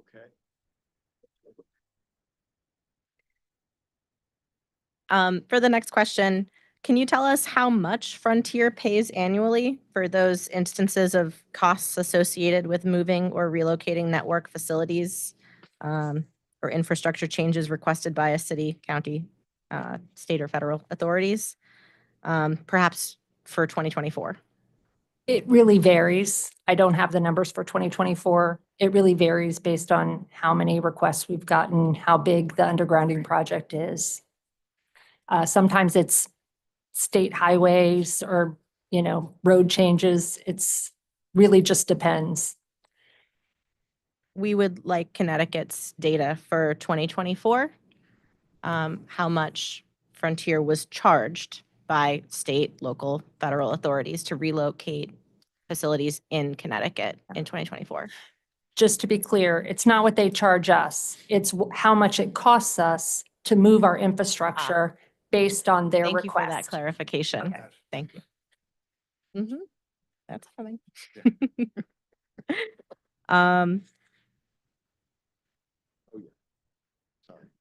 so the next question then is, can you tell us how much Frontier recouped from customers in 2024 for the roadwork fee, the Frontier roadwork recovery surcharge?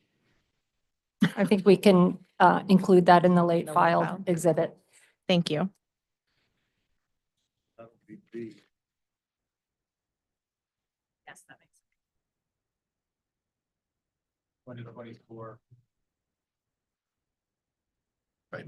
Road- A is road services recovery with, surcharge. services having the road recovery surcharge. Mhm. Yeah. And then 2024 dollar charged to Frontier by, Expenditures by Frontier Cost. to do, yes, to Frontier, and see what did Frontier recoup with regard thereto.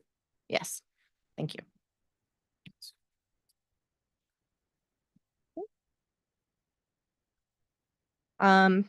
This is a more general question in reference to OCC 18.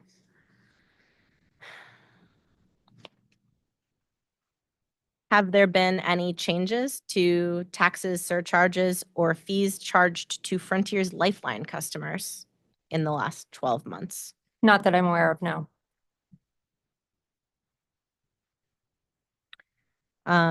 Skipping to OCC 20's response.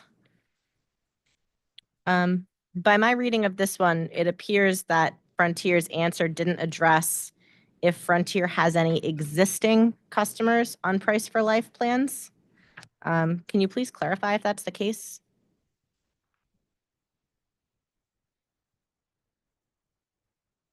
I don't know the answer to that. I don't believe we have customers on Price for Life plans. We certainly don't offer them currently.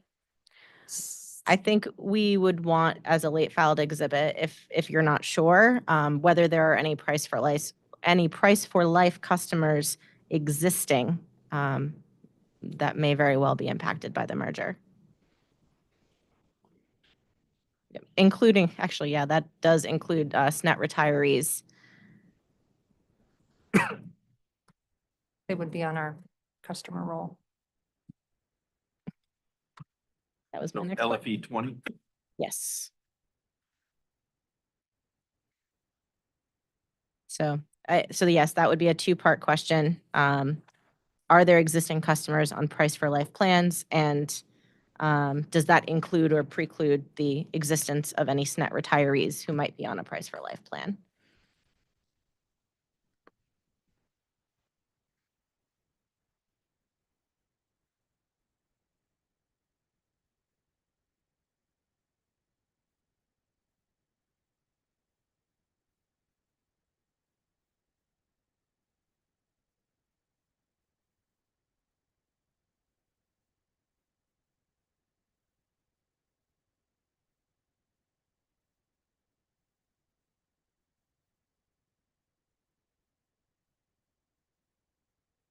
Okay, I think we're gonna switch over to Verizon for a few. And again, sorry if any of these sound redundant. I did just ask a few of them to Frontier. Verizon, with respect to the quality of service semi-annual reports that Verizon currently files in 990728, can you please list the categories or types of outages that are included in Verizon's reporting? For instance, is it just service-related outages that are included in the out of service for more than 24-hour metric, or are things like porting issues also included?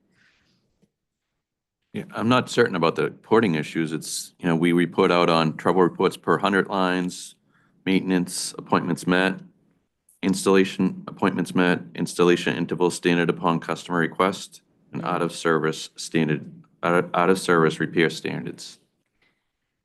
I'll repeat it to clarify.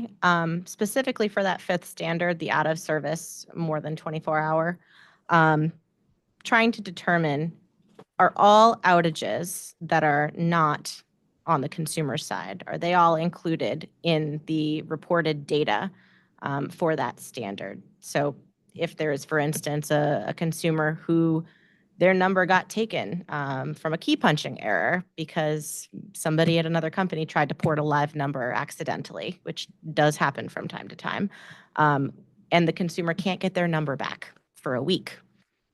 Is that outage lasting a week going to show up on this report if Verizon isn't able to, for instance, get the number back in time?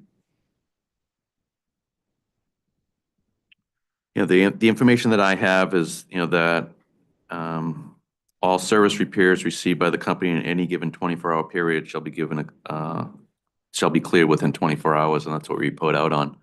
The porting issue, I'm not sure. Yeah, Ms. Ash, we're happy to look into whether porting issues meet the definition of a service outage under the law, and and I'm certain if it does, we include them, but we'll. I can't say that that hasn't bubbled up to be a problem, at least in the Greenwich area, and in my experience in other areas. Thank you.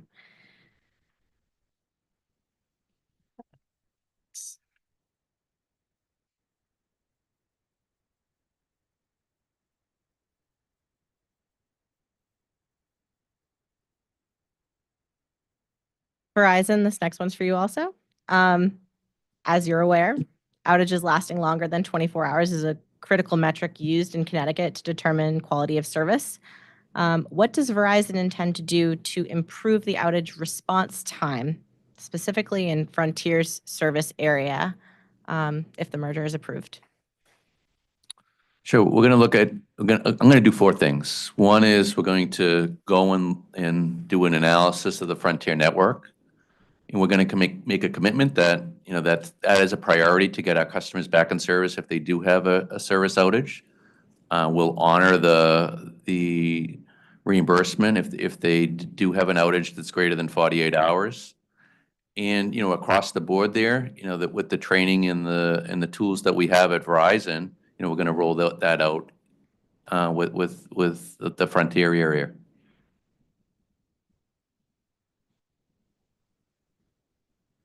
Thank you. Similarly, how does Verizon intend to cut down on missed maintenance appointments to keep SNET compliant with Connecticut laws? It's going to be similar. We're going to review and do an analysis of the area, and we're going to work to deliver upon what we do in other areas to have the address where there are issues and work to make sure that our customers are in service. I mean, that's really what we're about, is to provide great customer service. And that's what we stand by. To cut down on missed maintenance visits, would Verizon be willing to consider expanding their technical personnel who are available to go to those appointments so they are not missed? We're just starting our integration process planning right now. And obviously, we look across the board for a lot of different tools that we will use. This next one is a general question, but I think probably a very common occurrence. Verizon, how do you respond to a consumer who contacts you and says, my phone service isn't working? What's the general path that resolution would take for that consumer? Objection, just to the extent that you've categorized it and that it's something that happens a lot. I think that if you take that premise out of your question, I think it's probably an okay question, but you've said, I understand this happens a lot. That general statement is based on the out of service your reports? It's your interpretation of what those reports say. So if you want to ask the question without using that as the premise, Sure. If a consumer is out of service and contacts Verizon, what will happen to that consumer? How do they get from point A, which is outage, to point B, which is restoration? Sure, they would either call into 1-800 Verizon, or they could go online through the internet and put a report in. We'd test the line and try to determine what was wrong. If we could help self-service, we would do that as a priority. And if not, then we would schedule a visit.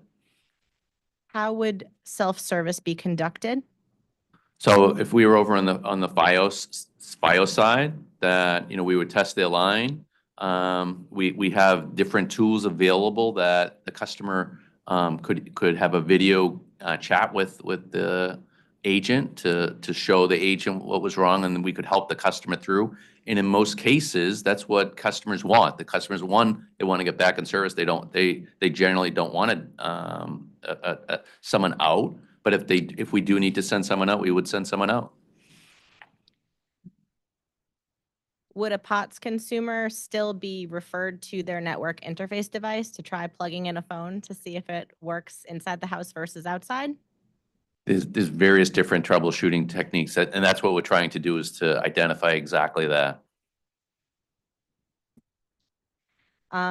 Would the guidance offered to consumers vary if it was a tech-savvy consumer versus maybe one that wasn't? Our service agents, will do the best to help all customers, whether they're tech savvy or not.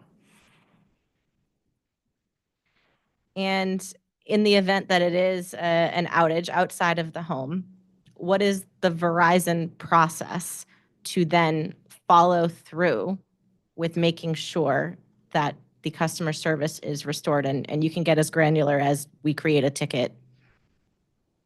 So again, we would test the line. We would, if it was determined that we needed to dispatch out or dispatch in, depending upon what the trouble was, and we would create a ticket, and we would prioritize it based upon a various litany, and we provided it in one of the. You did, thank you. Yep, in one of the exhibits there, or one of the answers there. And, a technician could go out, would go out, and, what we do is we actually have a system with Cont'd where we would let the customer know that we're coming to confirm that they're gonna be there. And when we get there, our ask is that the technician goes to see the customer first, let them know that we're working on the line, and that if they need to go to various different parts of between the central office and the customer, that we ask that the technician would let the customer know that and keep the customer informed. And, my experience has been with the level of expertise of our technicians, that they would resolve the issue and get back to the customer and let them know that. And then generally, we also have a contact engine, that same system that we notify the customer when they're going out. We actually have a follow-up call and more of a survey to ensure that everything went well with the customer. And internally, at what point is the ticket closed? When the technician gets the customer back in service, And who closes the ticket? the technician does. Technician, thank you.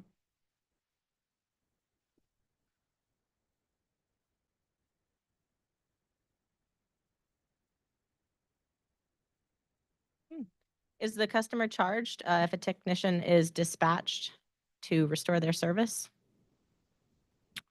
I'm going to give you it depends. And if it's in the network, then it's on us.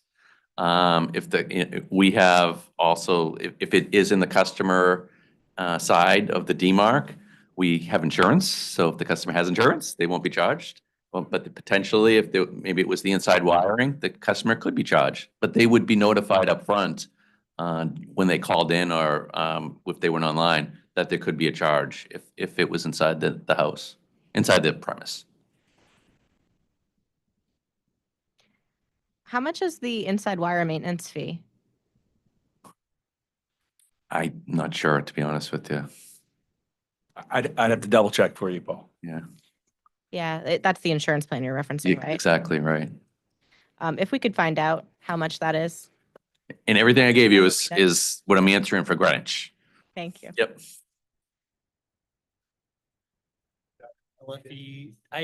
Do we need time on that? We could probably, We can find it out. Okay, so we could probably find it today and do it as region. Is the inside wire maintenance fee charged to copper customers and FiOS customers or just copper? Maybe both. Both? We'll get you the information. What inside wiring would FiOS use if they use a modem to deliver service? I'll get clarification on our inside wire maintenance. We've also got a Verizon home device protection plan Ah. that we offer, so we'll Thank get you. you the clarification. Thank you. yeah, I probably just use that interchangeably. I would also just say that the fiber service to the home does use the existing inside wiring. The fiber to the premises. Fiber to the premises, Yes, correct? would use the inside copper existing. Correct. I was referencing the digital voice product, just to clarify. Okay. Are we on reading G? Yes. That was G isn't good. Okay. Verizon, I'm going to give you this one, but then I'm also going to give it to Frontier. Can you confirm whether Pura is notified when Connecticut's online tariff is changed?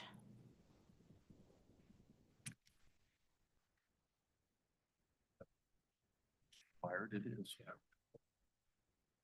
Right. Yeah.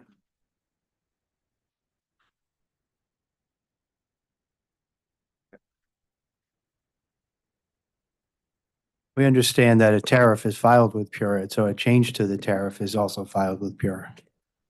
Is it electronically filed or is it paper? Not sure. I've been told it's electronic. And that, I assume, and maybe I'm wrong to assume, but the updated page to the tariff, is it filed singly? Or is the entire tariff updated and resent? It'd just be the affected pages. Okay. And then is Pura notified when the Connecticut tariff is taken down temporarily for maintenance from the website? I think it's verizon.com/tariffs. We don't know if that's happened before, so we don't know the answer. I noticed some recent changes. There used to be a map of the United States where you could click on all the tariffs for each state, and now it's gone. So I wondered about maintenance and tariff changes. If we could find that out, if Pura is notified when the tariff has changed. Can you tell us what you're referring to, this map with states? I'm familiar with that. Oh, yeah. So at verizon.com/tariffs, it used to be when you go to that page, you would see a map, picture of a map of the United States, and you could click on each state to get each state's tariff. There was a hyperlink for MA or for CT, but the map has recently disappeared, and I had some trouble getting to the tariff pages I normally navigate to. Recently changed, we're using a vendor now for tariffs, so I believe the URL was probably updated there, and that's probably what the issue is. We can certainly get you the new URL. Okay, thank you. But yeah, the question specifically, if Pura is notified when the tariff is taken down temporarily, I would like an answer to that.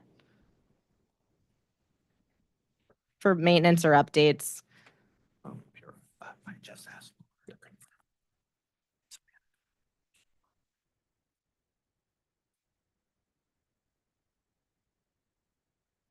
Gonna be late filed. That 21? is, I'm sure they're there. But 21 was service outage reporting, so this is 22.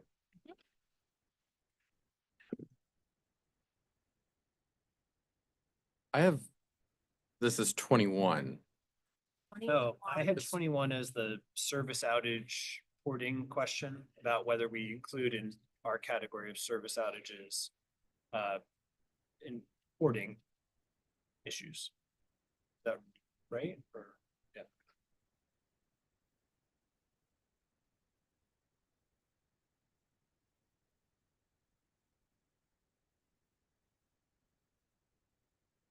If you have a moment, I'm happy to share that the URL is tariffs.net/Verizon, that the state tariffs are all listed at now.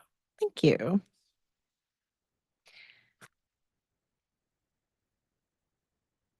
Frontier, same questions to you. First one was, can you confirm whether Pura is notified when Connecticut's Frontier online tariff is changed? Yes. And can you confirm if Pura is notified when the Connecticut tariff is taken down temporarily for maintenance? I'm not aware of that happening. So I don't know for sure. Can we find that out as a late filed exhibit or a read-in? Again, maybe I'm just confused. When you say a tariff is taken down for maintenance, are you talking about the website is Yes. going through maintenance? Yeah. Not the tariff itself, Correct, the website. but the tariff still remains on the Pura website, correct? Yes. Yes. Perhaps not the most current version, if it's being it's taken filed with- down to update.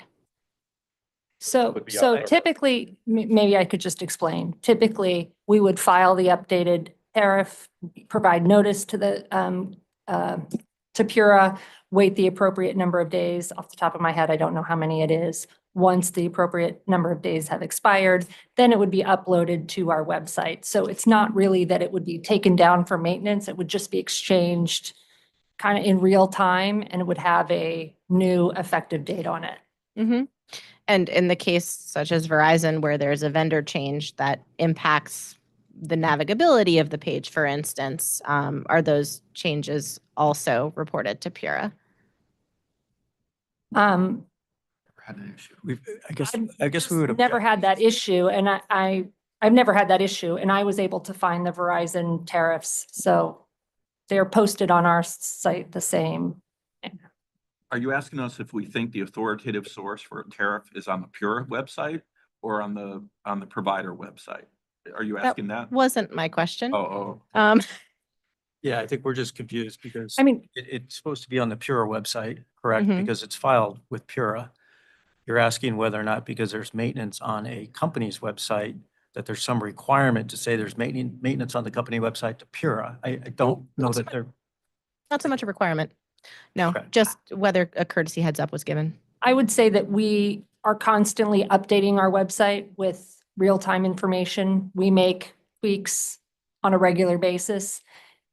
I don't believe that we provide notice to Pura every time we do that. Okay.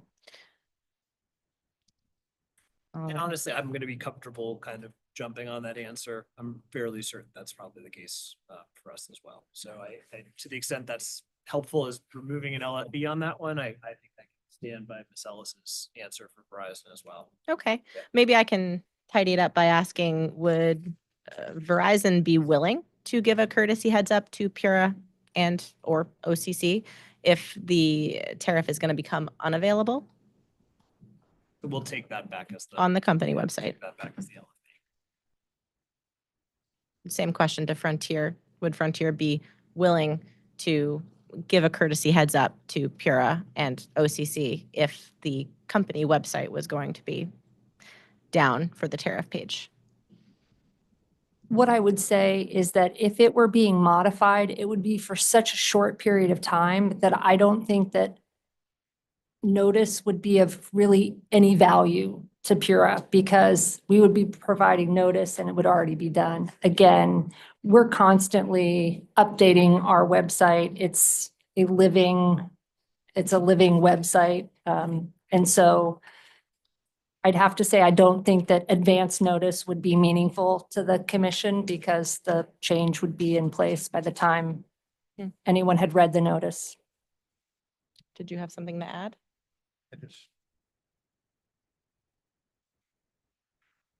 I know very little about website maintenance. Oh. So bear with me. Let me ask the question as I hear it.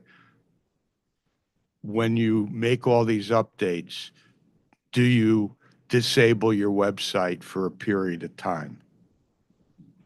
Not, those websites? not a meaningful period of time. We have the existing webpage, and then we would just load in an updated Sure, webpage. sure. So it happens really in like almost real time. It's not that our website goes dark for any period of time, and then we make a bunch of changes and load up a new live website. It happens much more real time dynamically.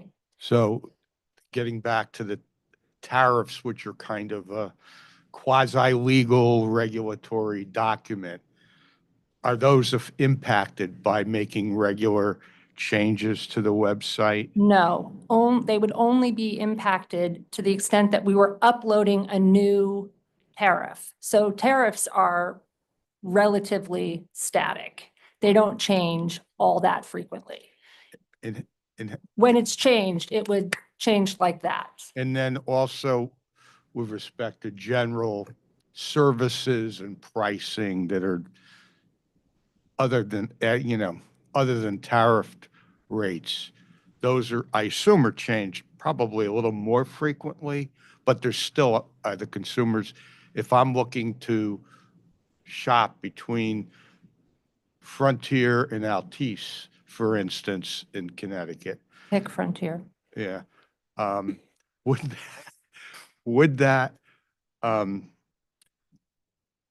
would I, when you're making these changes, would I be able to comparative shop at the same time? So You're making these changes? for example, when we roll out a new product, when we rolled out 7 gig symmetrical service, if you checked our website on, I'm using example dates, on December 31st, you would see the old product. If you checked it on January 1st, when we rolled out the new product, you would see new information about the new product. It would happen overnight in a scheduled way. You wouldn't, the website would be active that whole time. It just, the page where our products are posted would be updated. And that's just precisely the case with the tariffs for us too. It would change from one URL to another. And previous URL redirects you there clearly to the new one. So it was never down, that we're always available. It just went to a new address. Thank you. Will Frontier continue to operate its own website following the merger, or will it be subsumed into Verizon's? I don't think that decision has been made yet.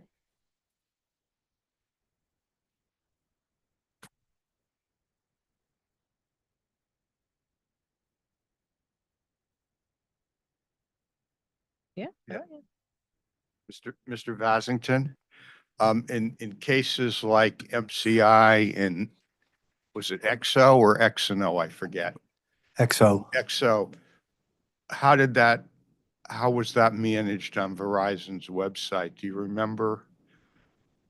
MCI was 2005. I certainly don't remember that So- one. so- And XO, I'm not sure. I don't think I ever went to the XO website.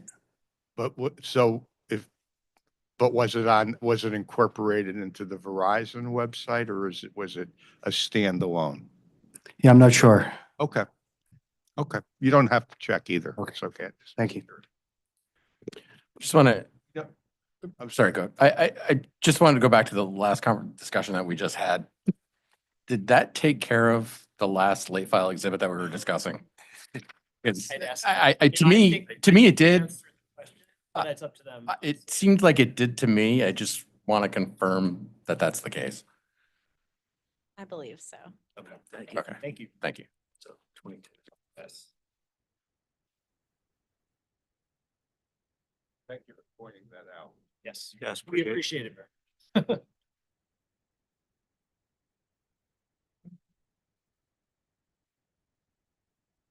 Shifting gears a little bit and back to Verizon, with regards to fiber upgrades and fiber migration, particularly in inner cities, how has Verizon historically treated inner city areas with respect to network upgrades?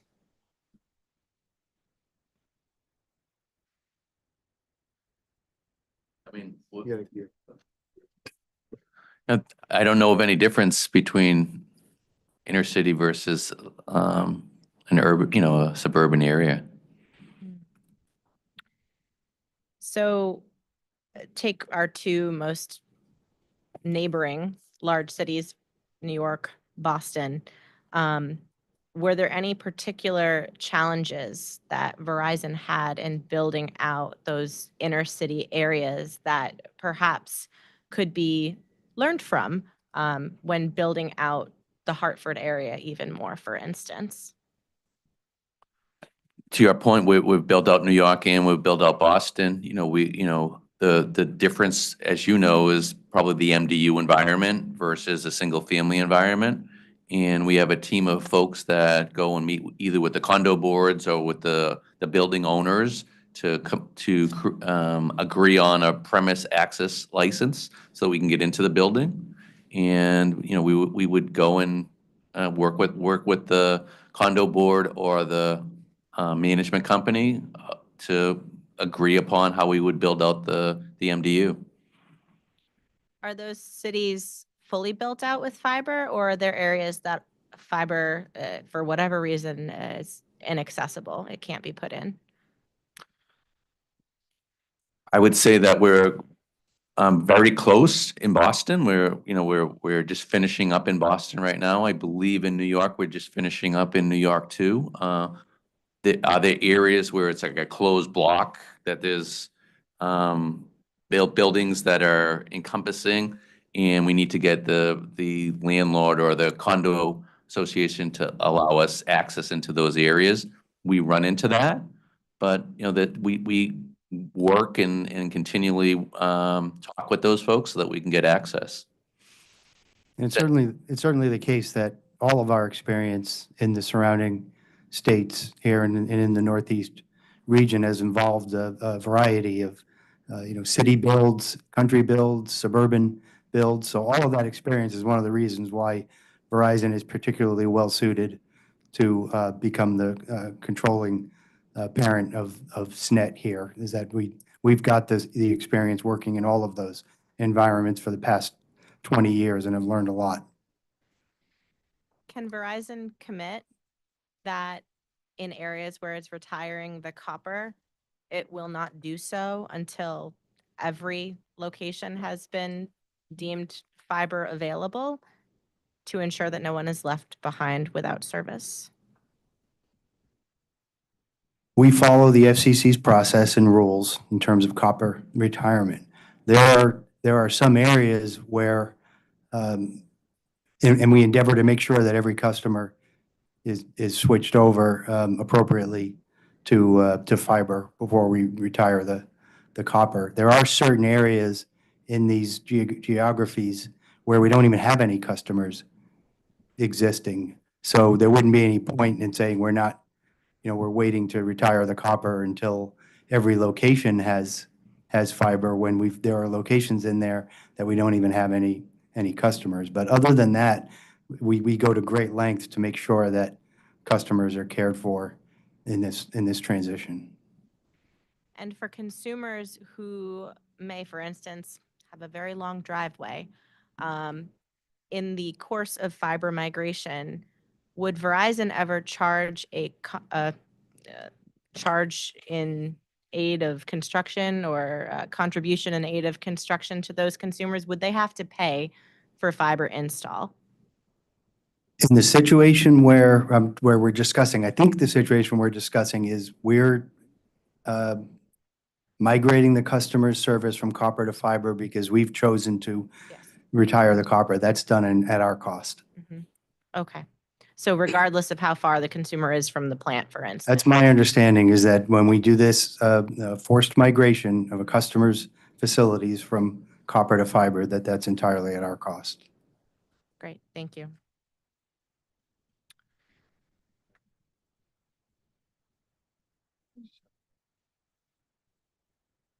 Okay, yep.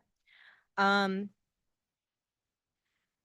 you tell me, I understand the federal requirements changed, I believe, in 2017 for the cadence with which consumers must be given notification in advance of a copper to fiber migration. But what is Verizon's current notification schedule for consumers when they receive written notice to help them prepare for a fiber migration? don't know it off the top of my head. I think you might have asked some Discovery just in your recent set about notices. Or is it already a late filed exhibit? We definitely were asked how we comply with the FCC rules related to battery backup. different. We get a late, is it okay? May we get a late filed exhibit just on what your, I'll use Rihanna's, Ms. Ash's terms, the cadence, what's the, I would ask to clarify that you want the cadence for Connecticut, right? Because I think we testified earlier, the fact that some of the, many states have individual rules, so it gets awfully complicated. Connecticut, So, yes, okay, yes, we can yes. certainly do an LFE on that. Yeah. 22. thank you, Attorney. Yeah. LFP 22. I think it's 22 because they were. We deleted 20. 22. This is a good place for me to turn it over. Two. Wait, oops. Can we all just clarify which LFE we've got that as? I want to, since we deleted one, I want to make sure we're all on the same. We had 22, was that? I have 22. Yeah. Okay, that's great. My writing is, might as well be Greek. So, but I have 22. Just, But before, just what's the title to 22 again? So it would be Verizon's current notification schedule related to network transformation customers in Connecticut.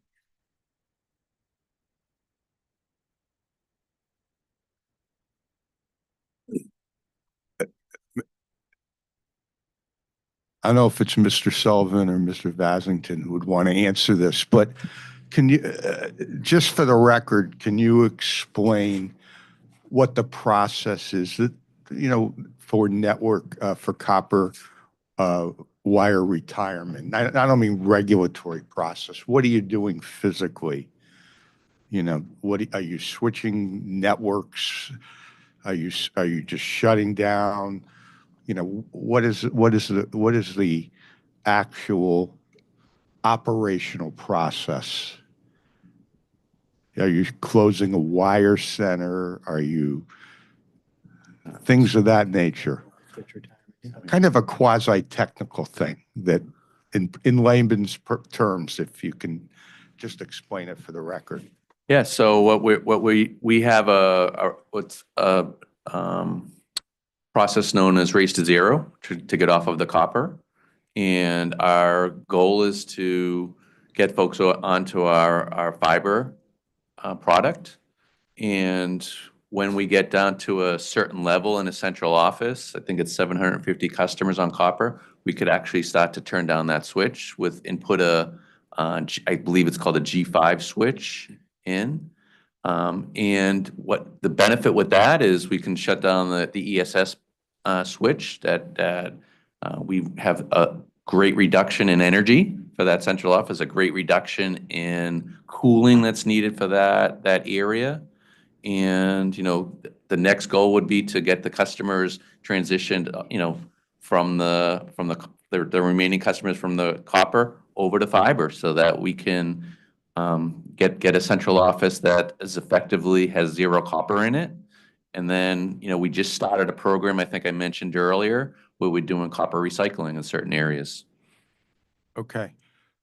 So there's nothing you have to do at the consumer's home, I assume. Other than switch them over to the fiber. Okay, thank you. Yep. Mr. Vasington, I want to go back to, I started to have a little dialogue with you earlier this morning about offices, about places where customers could go. Obviously, throughout the state of Connecticut and probably throughout most of the United States, there's Verizon stores everywhere. There are Verizon wireless stores. I assume some of those are authorized representatives.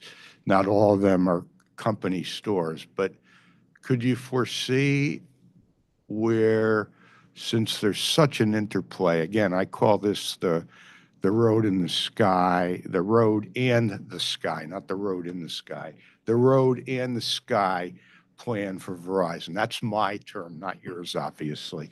There's going to be wireless involved in this. It's going to benefit from your acquisition of Frontier here in Connecticut and elsewhere. How viable is it, just conceptually speaking, that those Verizon wireless stores could also serve wireline consumers? That would certainly be a subject that's going to be part of the planning process, the integration planning process.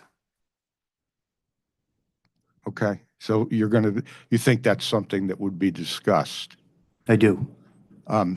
Thank you. Because in Connecticut, there are a lot of stores, and I think consumers would really, would probably really appreciate the opportunity to go to those stores for your, once you start marketing your services as Verizon. So I just offer that, and thank you for Thank you. confirming that. I want to start, going to come back to you, Ms. Ellis, but I'll probably go back over to Verizon. But I think we asked you specifically, and I'll refer you to OCC 47.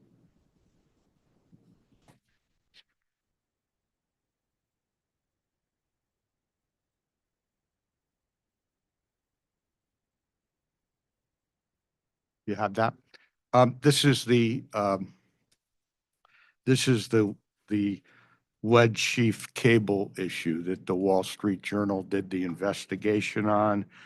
Do you have, or when I say you, does Frontier have any documentation, external or professional, that substantiates the statement that lead sheath cables do not create a significant public safety risk or allow for leaving lead sheath cables in place? I'm sorry, that's a double question. Let's do you have any documentation, external principal or professional, that substantiates your statement that lead sheath cables do not create a significant public safety risk?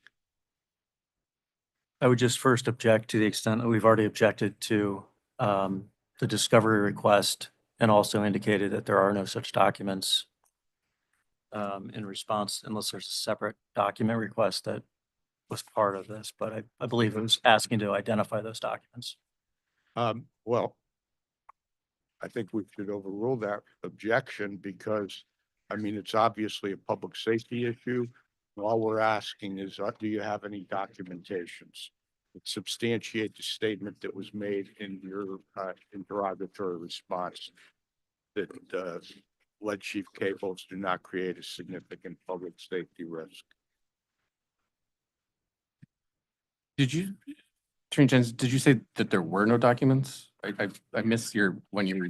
Yeah, my understanding from the question in OCC 47 is provide all external and internal documents that involve the issue of lead sheath wires and SVT's network. I believe we've identified that there. See, that said there's no. Documents prove it's not a risk. Yeah.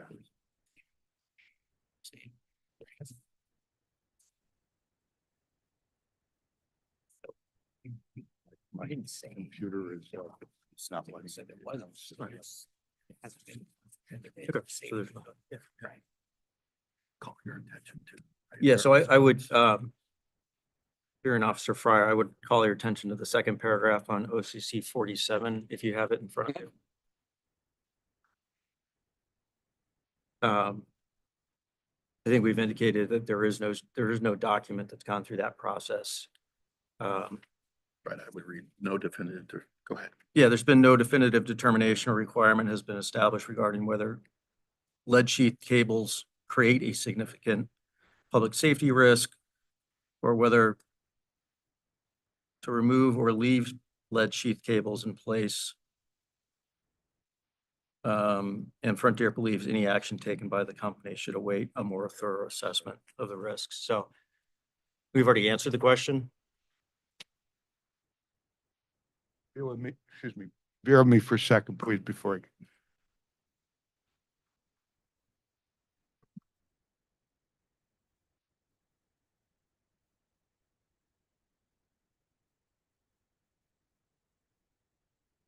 I'll rephrase the question.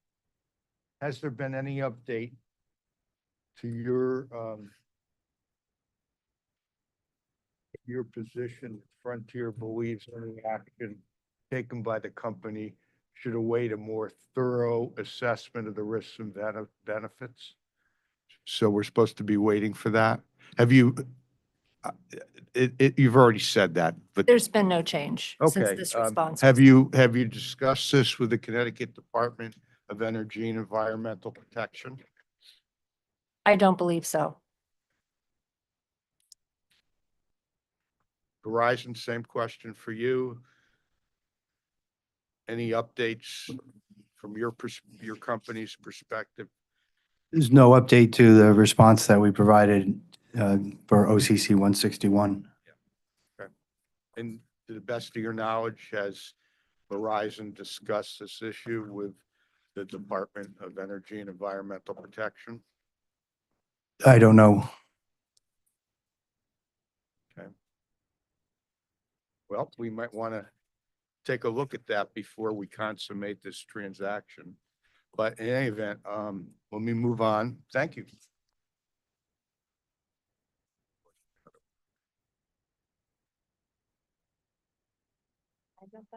Yeah, absolutely.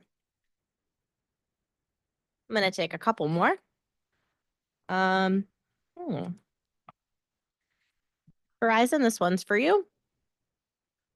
Is Verizon aware as to how many SNET retirees are currently being provided with discounted telephone, internet, and/or cable service as part of their post-employment benefits?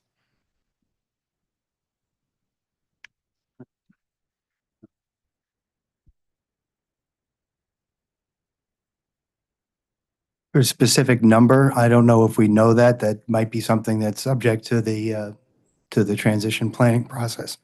Excuse me.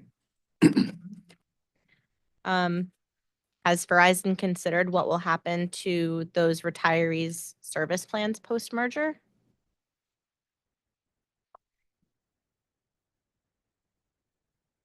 You asked a discovery request on that, so I want to make sure that, turn to that, excuse me.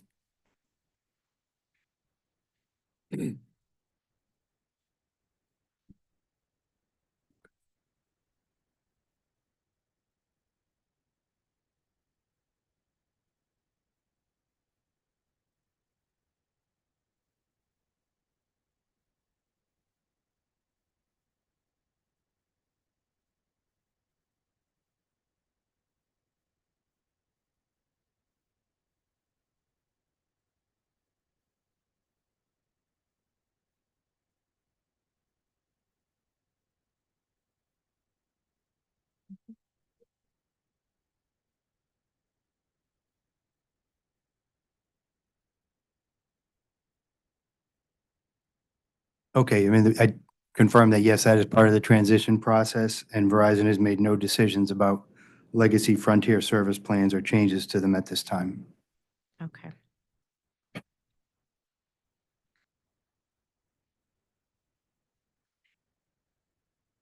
When would those customers be notified if there were to be a change to their plan? Is that under the terms of any post-employment benefits conditions? Well, certainly if there are any requirements associated with that, we would follow those requirements. And can you tell me in areas Verizon currently serves its own retirees, if retirees that have post-employment benefit that include a discount off of their landline service, for instance, if they're being migrated to fiber, are they able to keep their plans as currently negotiated or was negotiated before their retirement? Or is there any change based on the copper to fiber?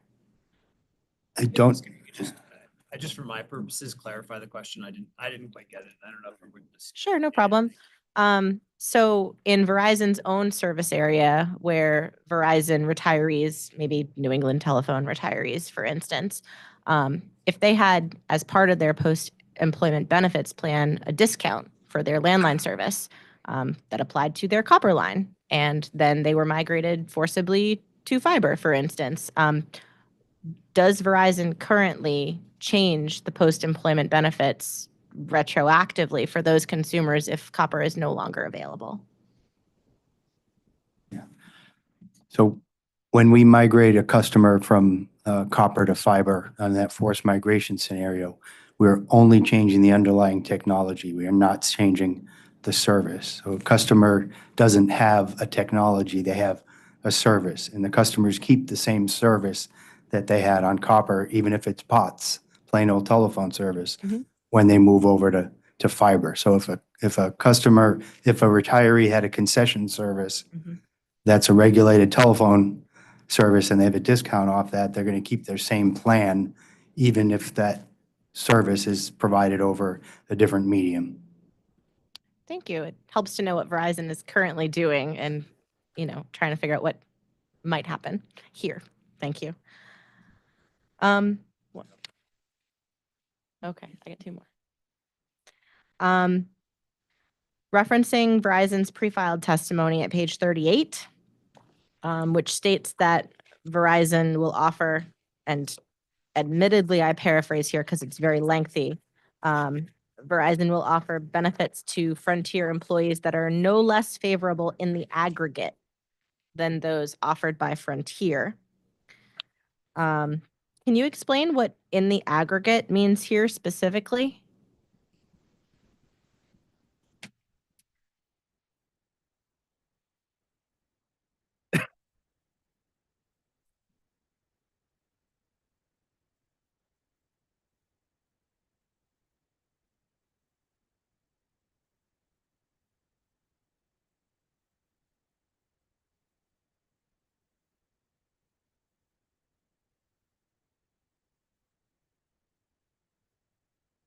Believe that term comes specifically from the merger agreement itself.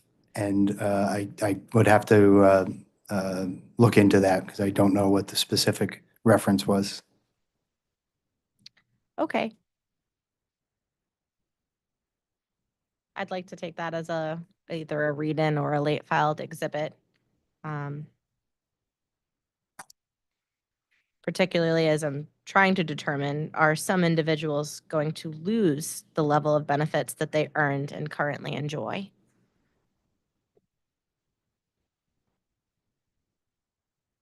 I'm sorry, could you put it back all together, Yes. please? I think it's LFE 23 we're defining, right? Thank you, sorry. Aggregate mean on page 38. What does in the aggregate refer to?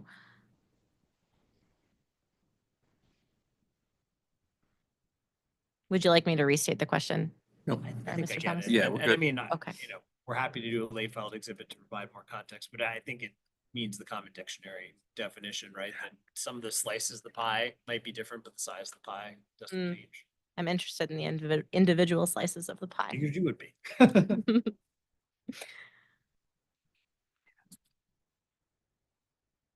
Okay. This is in reference to OCC 166 for Verizon. Has Verizon ever acquired a regulated entity? Slow down, wait, 166? Okay. OCC 166. Just give me a second to get that.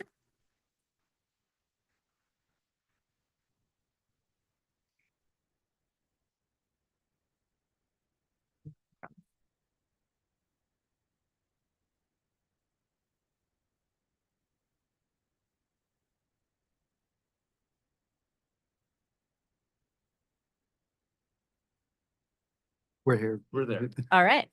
Has Verizon ever acquired a regulated entity before? Yes, Verizon has. And in those acquisitions, what did Verizon do to ensure compliance mechanisms for billing, which ensure that the individual state billing requirements or consumer protections are maintained for customers throughout the changeover? So I wasn't personally involved in any of those. However, we've got a robust team that looks at regulations and policies to make sure that we're compliant and following the law.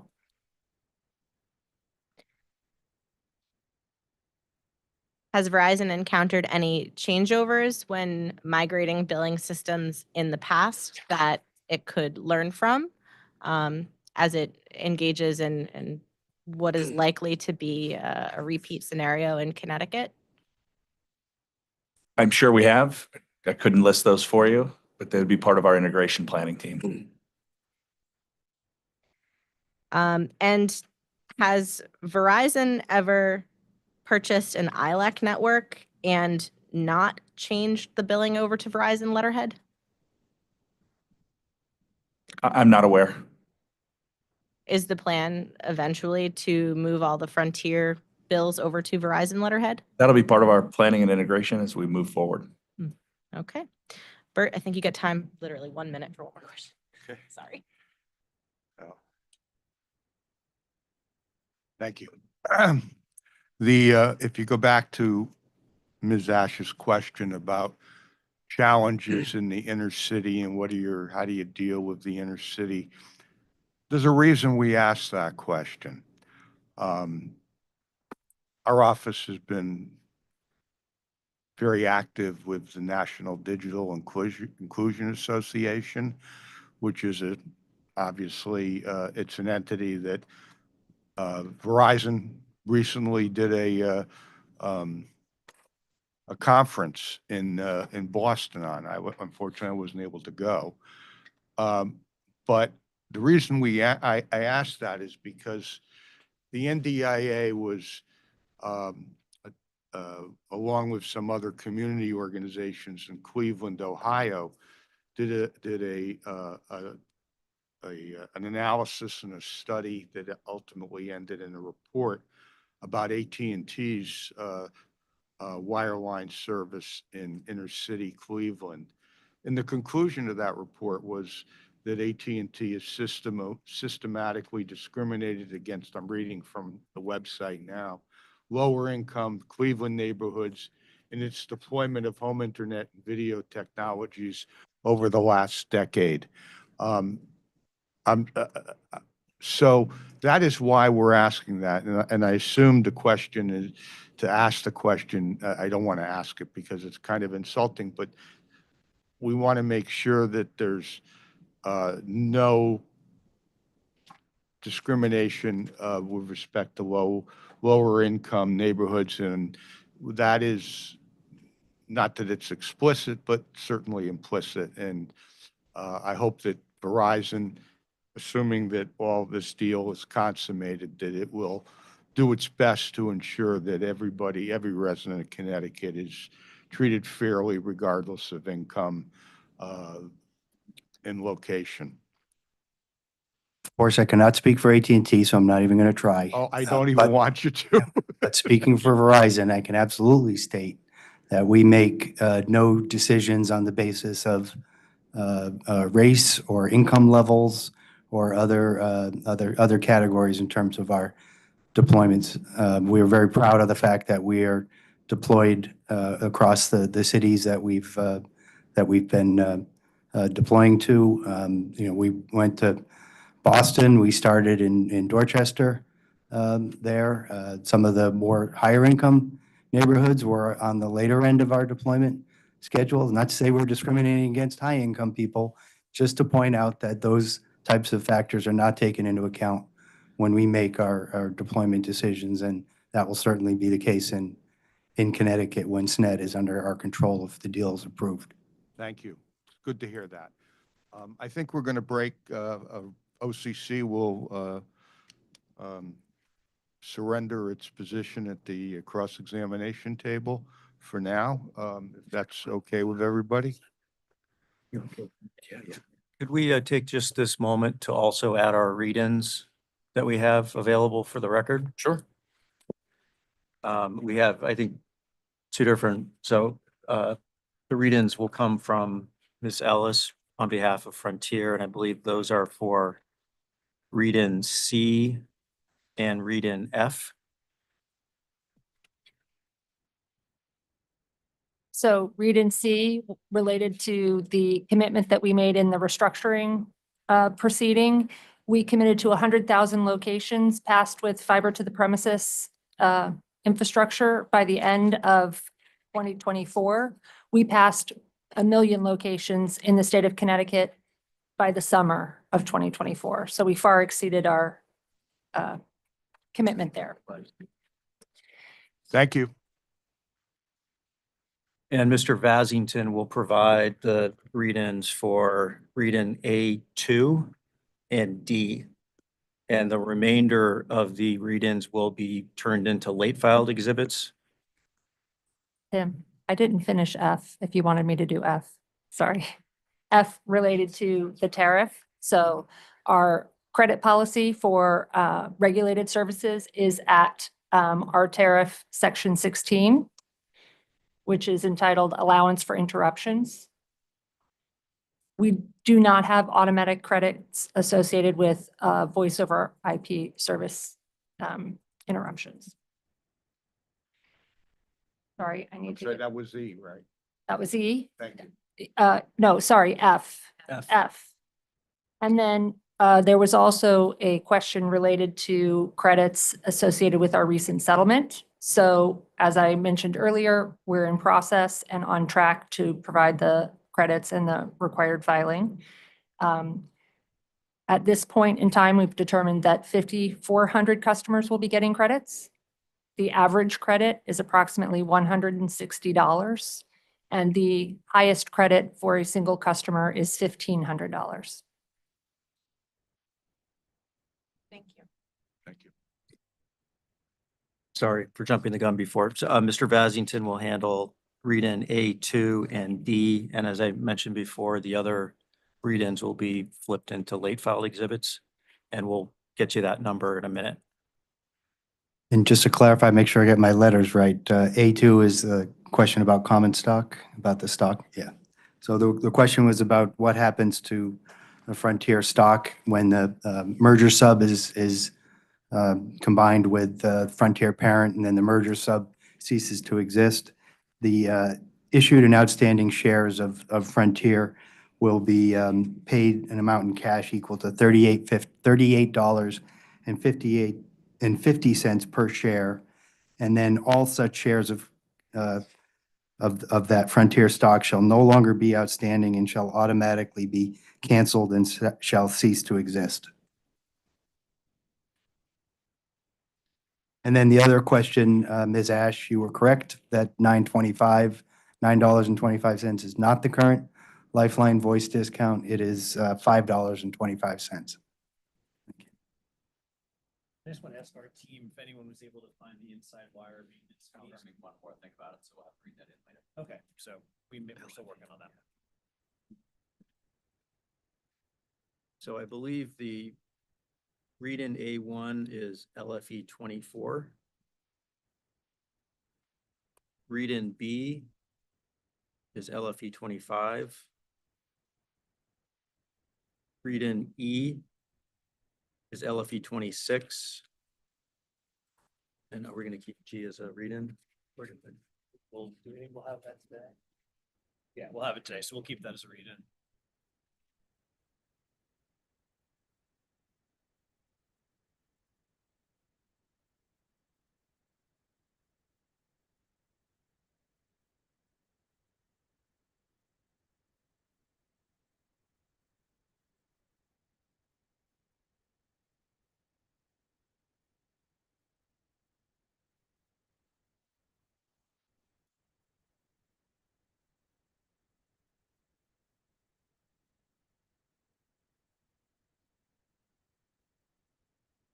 Okay, so I think we're switching over to the CWA, the Communication Workers of America, if they have any cross questions they'd like to ask for the panel.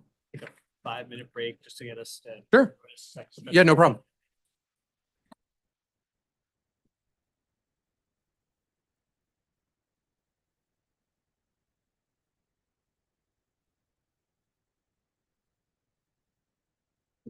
He's expecting, right? That's the only thing that probably won't get everybody on that environment. Only information that's for. That's what I have some. I have a couple. Yeah, no, and that's, if we have to do a late file, that's fine.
Yeah. We'll stay in touch. Take care. Bye.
How can you not tell? Yeah. I'll get it.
We all set to begin again?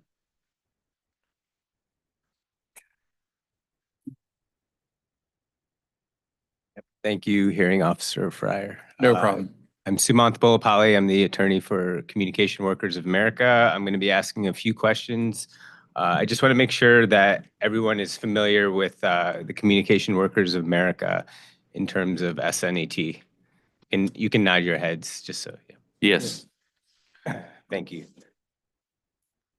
So I'll start with Ms. Ellis regarding some questions related to Frontier. Can everyone hear me? Yeah. Loud and clear. Um,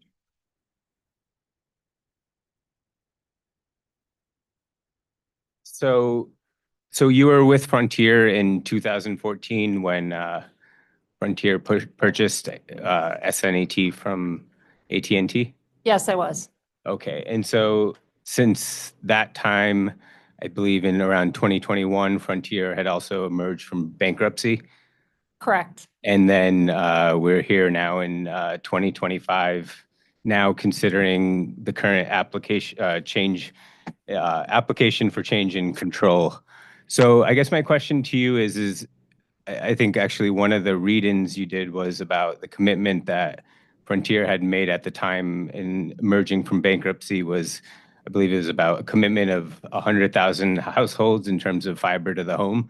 And I think your testimony was that, you know, Frontier far exceeded that, which they did. I think it was a million homes or a million customers. Is that correct? 1 million locations. Okay, and that was considered Frontier's fiber first strategy at that time? That's part of our, what we call Building Gigabit America initiative to deploy fiber to 10 million locations by the end of 2026. Okay, and so you're still working on that commitment to 10 million locations within the next year? Correct, across our 25 state footprint. 25 state footprint. But in focusing on the state of Connecticut, so Frontier emerged from bankruptcy in 2021. They met fiber to the home for approximately 1 million households. In that time period, was the fiber construction being primarily contracted out? Do you know? I believe it was a mixture. Do you know what the balance was or have any basis to, do you have any knowledge as to how the work was broken down between contractor employees and SNET employees? I don't have the specific percentages, no. Okay, is that something that Frontier can provide as a late filed exhibit? Yes. Okay, thank you. And so the CWA represented workforce here in Connecticut. If I refer to technicians, you would understand those are the outside plant folks who maintain the network, installation and repair. In terms of fiber installation and repair, is that work that CWA represented employees do? As far as you know? Yes. Is that work that they primarily do? My understanding is yes. Okay, and is there a small percentage of, or is there a percentage of employees who are contractors? I'll rephrase the question. Is there a small percentage of contractor employees who are also doing installations as well? I don't know. I don't know. The CWA would like to request a late filed exhibit to know whether or not there's contractor employees doing fiber installations. Contractor workers, Exactly, independent contractor. exactly. And that's late. CWA 2. CWA, First one was balance. yes, Allocate like number, balance, percentage type. Is that where you're going, council? When you said the balance before? yes. It's okay. Sorry. Okay. Fryer. CWA 1 to do that, call this CWA 2. Yes, I was assuming they were all late filed exhibits, but yes, we can start as CWA late filed exhibit 1 and 2. I think we should keep it all late file exhibit and keep it in numerical Yeah, order. sure. Well, So it would be So it late would file be- exhibit 27 and late file exhibit 28. sounds great.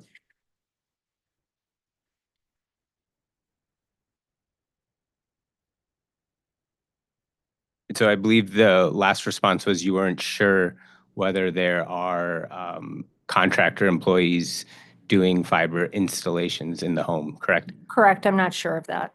Okay, so just briefly to pivot to the Verizon panel, I'm not sure exactly who would be the one to have knowledge about this, but in Verizon's operations, are there instances where Verizon is using contractors to complete fiber installations in the home?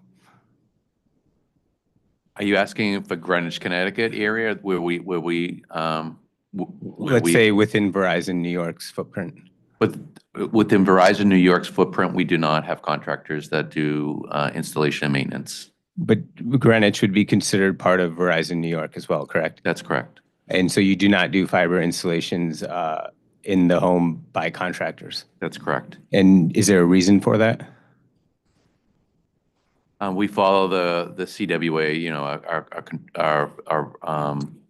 the contract that we have with CWA.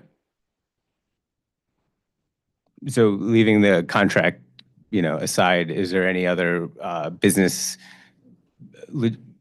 reasons for not allowing contractors to be going into customers' homes? Objection to the extent you're categorizing it as not allowing, but I guess if you take that part of the question out. Yes. Is there a reason why Verizon does not have contractors going into customers' homes? Because we follow the you know, the union contract that we have with the CWA. And there's no other reason besides that? Not that I'm aware of. Thank you.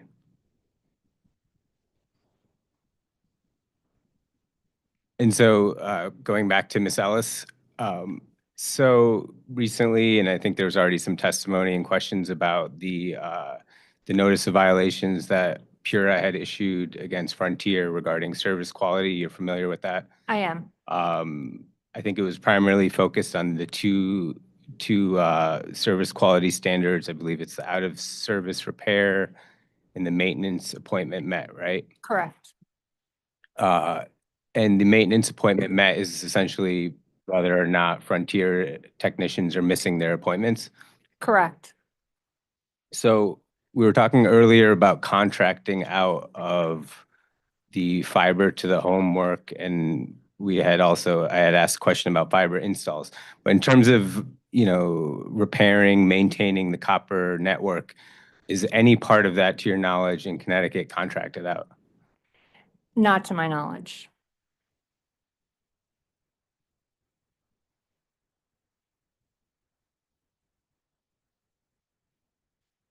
And is there a specific reason why that's not contracted out? I don't know all of the details of our collective bargaining agreement, but I do know that we have one with CWA and we follow the terms of our agreement.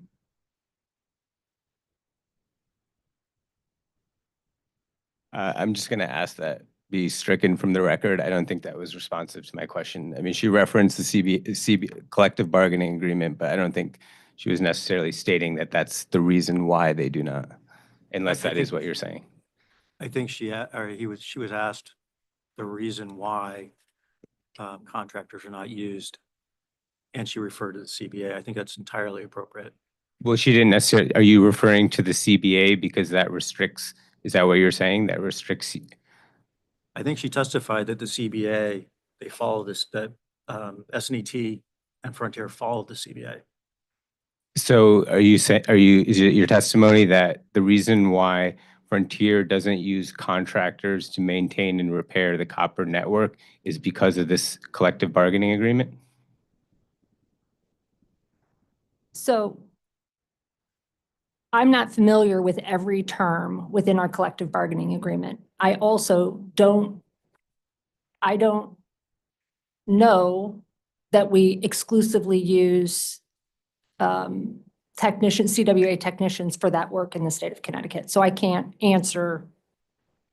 Okay, so if I understand your response is that you're not sure whether or not Frontier contracts out maintenance or repair of the copper network. Correct. I don't believe that we do, but I don't have specific knowledge of that.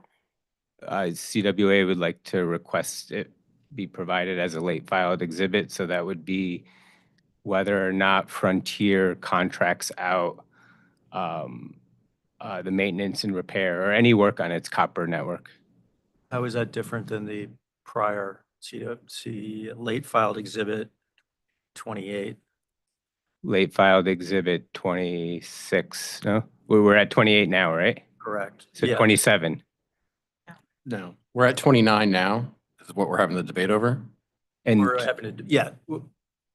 I'm asking what's the difference between what you would like to get as 29 with what you've already asked for as 28?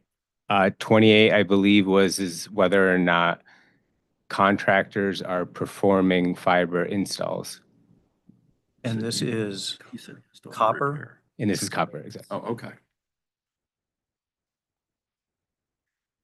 So council, you're just repeating 28, addressing it to fiber now versus, excuse me, addressing it to copper now, as compared to 28 where you were addressing it to fiber. Exactly.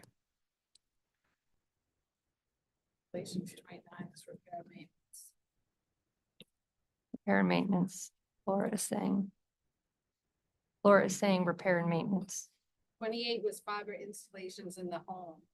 29 is maintenance and repair of the copper network. I think we might be on 27 was that. Was the fiber bill? I think CWA just did 27. Yeah. Sorry, we're having back just trying to talk to try and get the, you don't. confirm the yeah, numbers. Sorry, we're trying to get the numbers right. When we know, we'll let you know, sorry. I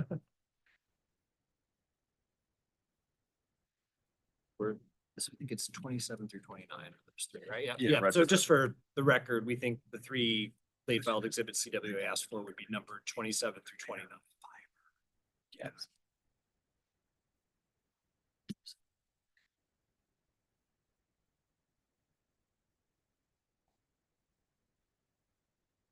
Can I proceed? Yeah. So Ms. Ellis, so during the period from merging from bankruptcy till to the end of 2024, you would agree that there was a reduction in the number of outside technicians at Frontier? Yes, And those were in voluntary separations. Is that correct? that's my understanding. And with the exception of certain employees who might have been terminated for cause.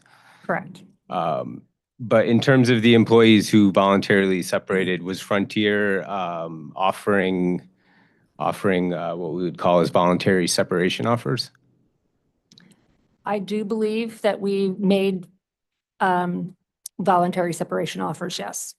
And is it safe to say that those separation offers were incentivizing SNET employees to separate from the payroll? That's typically how they work, yes. And do you have any sense of what those incentives were? I don't. Since emerging from bankruptcy, do you have any sense of how many technicians were hired? In Connecticut, I don't. Do you know if any were hired? I'm sure that there were. I guess we're at late filed exhibit 30. If you could, What's the relevance to this line of questioning with respect to the application? I'm just a little confused. I think CWA's responses to the OCC interrogatories kind of shed light on where I'm going with this. The relevance is we're trying to understand what the impact of this transaction will be on the proportion of state employees. We believe that further reductions in the Connecticut workforce is only going to result in more service quality issues on the copper plant side. So that's the relevance. Yeah, I think a lot of this is data that's in the past and historic, and I'm not quite sure how this is relevant to what will happen if Verizon takes over the. Well, we're talking about the time period from 2021 when Frontier emerged from bankruptcy, and now we're. But the question is how this will impact going forward, not what happened in the past. So I guess the question is whether or not Frontier hired more technicians or didn't hire more technicians in 2021, 2022 has nothing to do with whether Verizon will do something in the future or not do something. Sure, I'm just establishing foundation at this point. Can we limit our response? But to I- today's data? Foundation for what? Foundation for how Verizon intends to address these issues. I think you can ask Verizon directly those questions without going through the process of the past, I guess. That's my, Yes, we'll take objection to- I don't think Verizon would actually know the answers to these questions that are laying the foundation for him to ask the questions of what Verizon's going to do to fix those problems. well, I guess that's the problem. The premise is that there's a problem. And it's not fixing the problem. It's what are they going to do going forward with respect to these factors, financial technology, and there is an employment factor, but what Frontier has done in the past doesn't seem to have anything to do with what Verizon might do in the future. I tend to think that it will because he's pointing out that there's certain, I think what he's doing is trying to point out there's certain deficiencies in the employment of individuals in certain sectors. And Exactly. wants to add, and once he gets that information, he was going to turn and ask Verizon how or what they're going to do to remedy to that once they acquire. Okay. Again, I think the fundamental premise that there's a deficiency is false, right? This is argument. I'm not here Yeah. arguing. I'm just simply asking questions. I think the questions are fine. We'll get the factual basis for it. He'll ask Verizon the questions. If you don't like any of the questions he's asking Verizon, you have another opportunity to object, but I'm going to allow the questioning.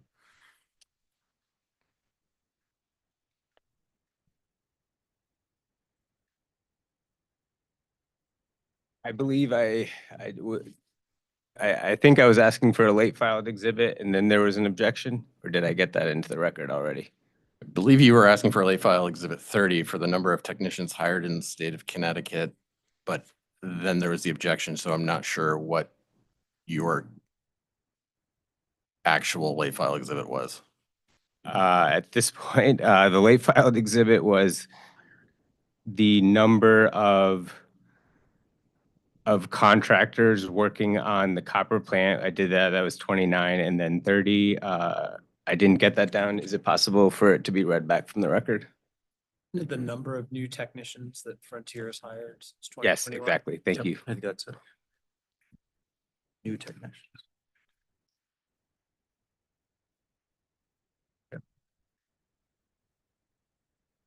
And just for a time period, it would be from 2021 to, current, or I should say 2024.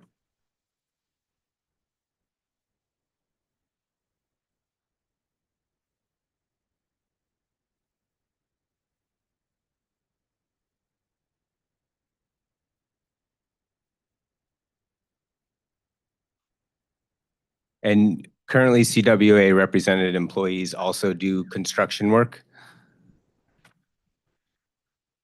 Miss Ellis, sorry. Could you repeat the question? Sorry. Currently CWA represented employees also do construction work. I'm not sure.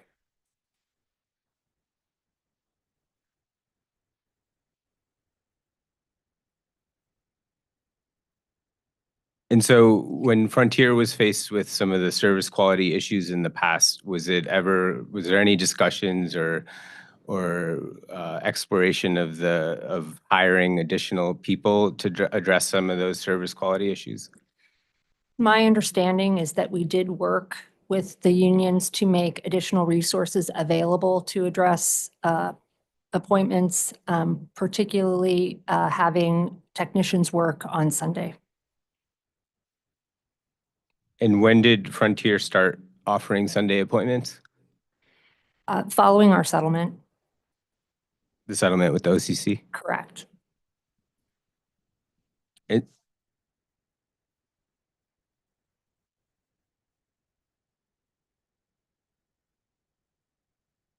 No, the garage closes, I think it's 6 o'clock, 5:45. Yeah, no problem. Thank you for bringing that up. I don't want to be stuck here overnight. It has, No, thank you so much. We'd all be stuck. That is very important. Ms. Ellis, I think your testimony was that the Sunday appointment started since the settlement with OCC. Correct. Prior to that, are you aware of Frontier offering Sunday appointments? I don't believe so. And do you know if that is any of those Sunday appointments are contracted out, or are they performed by CWA represented employees? I believe they're performed by CWA represented employees. Mr. Sullivan, I think you would probably have the answer to this question. Within Verizon's footprint, is it customary to offer Sunday appointments? Generally, we don't. And in Verizon New York, is that also the case? We have a skeleton crew on Sunday usually. And that's throughout the state of New York? That's the state of New York. Now, again, depending upon workloads or whatnot, it could change, but my answer is generally, it's a skeleton crew on Sunday.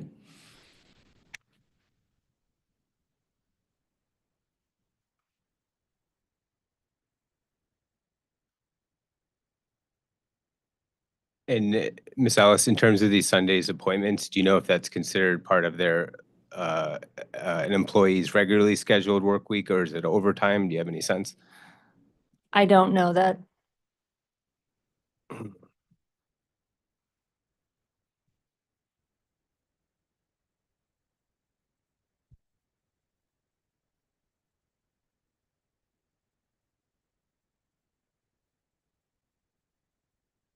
And so I'm not sure, did you read CWA's responses to OCC's interrogatories, Ms. Ellis?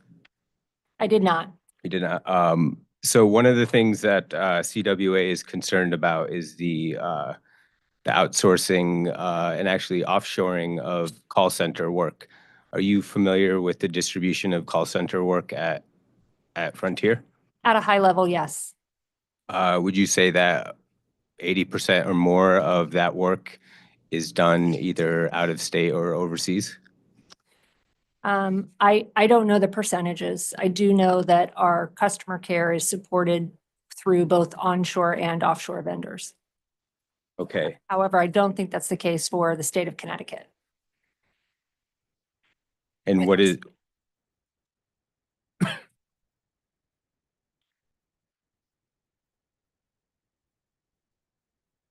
so if I broke down call center work into retention, repair, and customer service, would that make sense to you? Yes. Is there any, within repair, retention, and customer service calls, is there any area that's exclusively handled by contractors, to your knowledge? Exclusively, I don't think there's any area. I do know that our technical support organization is supported with vendors, some of whom are offshore. When you say technical support for who? For like our fiber services, if a customer is having an issue and needs to do troubleshooting.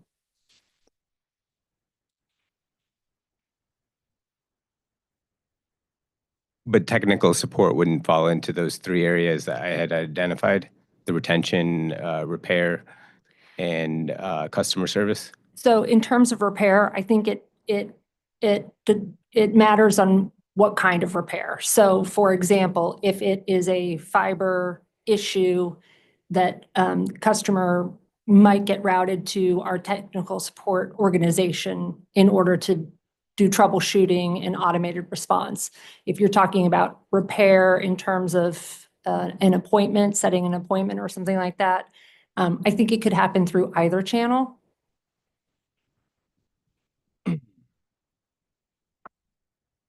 Has, to your knowledge, in the past, since emerging from bankruptcy, has there been any effort by Frontier to bring any of that work back to Connecticut? Not that I'm aware of.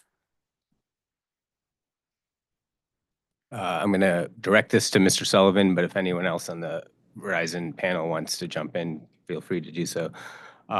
In terms of call center work, is it safe to say that CWA representatives, at least in Verizon New York, probably do about 80% of that call center work, approximate. Just want to jump in and say, Mr. Nugent is probably. better Okay. prepared than- I Hello, apologize. nice to meet you. No, can you repeat? Is it safe to say that within Verizon New York, about 80% of that call center work is done by CWA represented employees? I think that 80% is relatively high. What would you estimate it as? I think if you're thinking of tech support, customer service and sales, it's more of a 60-40 split. I'm not talking about I'm not talking about tech support, Customer service, customer service, repair, retention. it's closer to a 70-30 split.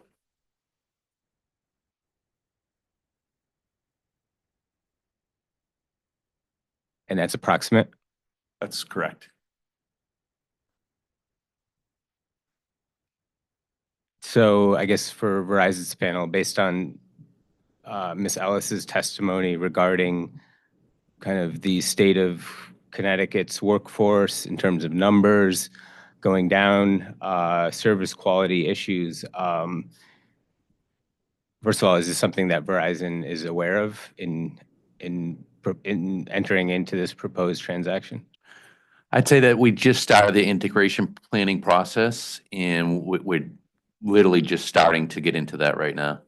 Okay, and in terms of, so as of now, I'm aware of, and I'm sure there's a few that I'm missing off the top of my head, but we have Verizon New York, we have Verizon New England. I believe Verizon New England covers Rhode Island, Massachusetts, and at one point New Hampshire. I don't know if there's anything there now. We have nothing in Maine, New Hampshire, or Vermont. So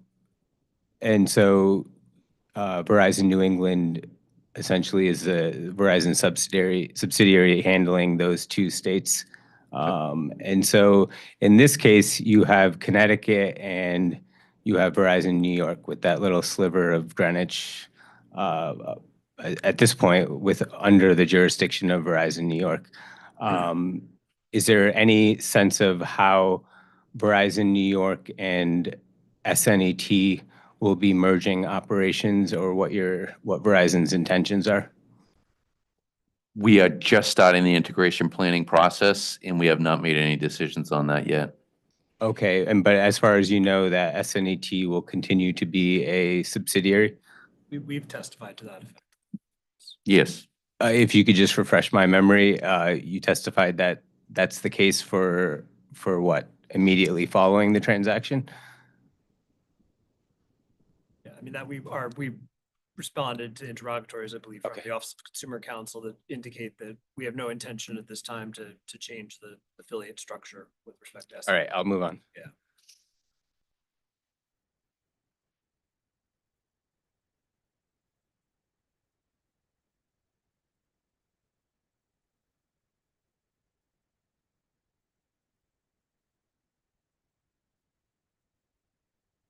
So I know in Verizon New York, Mr. Sullivan, in around 2018, Verizon also experienced some service quality issues that were, I guess, raised at the Public Service Commission in New York. Are you familiar with those? Yes. And at that time, there was a joint proposal between three entities, Verizon, CWA, and a third entity, I can't remember, but do you recall that joint proposal to address some of those service quality issues? Yes. Can you talk about, to the extent nothing's confidential, what Verizon did to address those issues? I know you spoke briefly about having technicians self-reporting, maintenance issues, proactively doing that. If you could expand on it. Sure. And it's just that, I mean, that you're spot on, is that we partner with our CWA bargain for employees, as well as the management folks. And when they're out working, if they see a plant condition that's not right, or they don't think that it's right, we ask them to take a picture. If something needs immediate assistance, to address it immediately, we tell them to get in touch with their supervisor. If it's not immediate, then we ask them to take a picture and then put it into a database, and we would log that in, and we would work to get that done within 90 days. And this, I think the goal together is to get 75% of them done within 90 days. In some cases, it might take longer if you have to get an engineering work order to get that done. But we filter that in the work throughout the day. And it's been very successful because what we've seen is that during storms that roll through, we don't see those peak periods of trouble reports that come in. And it's good because of the fact that our technicians are out and about. They are our eyes and ears. They're the specialists that are out there, and they're able to identify issues and take care of it so that we work together for our customers.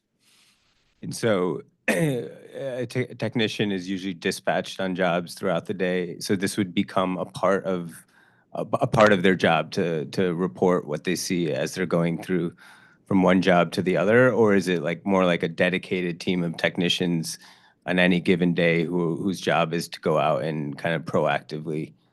So the former is exactly it. While the technicians are out doing their work, we ask them to watch, look at the plant and identify any issues that they see.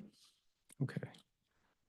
And beyond Verizon New York, because I believe this came out of certain Public Service Commission proceedings there, is that also being applied in other areas of Verizon's footprint? Yes, I actually rolled this out in Massachusetts and Rhode Island. Do you recall when that was, approximately the year? So it would have been after 2018, I presume? Yes, I took over up in the Northeast in 2019, January of 2019. So it was, I learned about it while I was working in the New York area, and I rolled it out after that. So sometime after 2019, I rolled it out up in New England. So in terms of rolling it out, there's obviously kind of rolling it out to the technicians, the employees. Can you just kind of describe how that works, or how that worked in Massachusetts and New York? Sure. I met with the union, told them what we were doing in New York, and we met with the technicians and let them know the procedures that we have in place and the system that we have in place, and it was well received.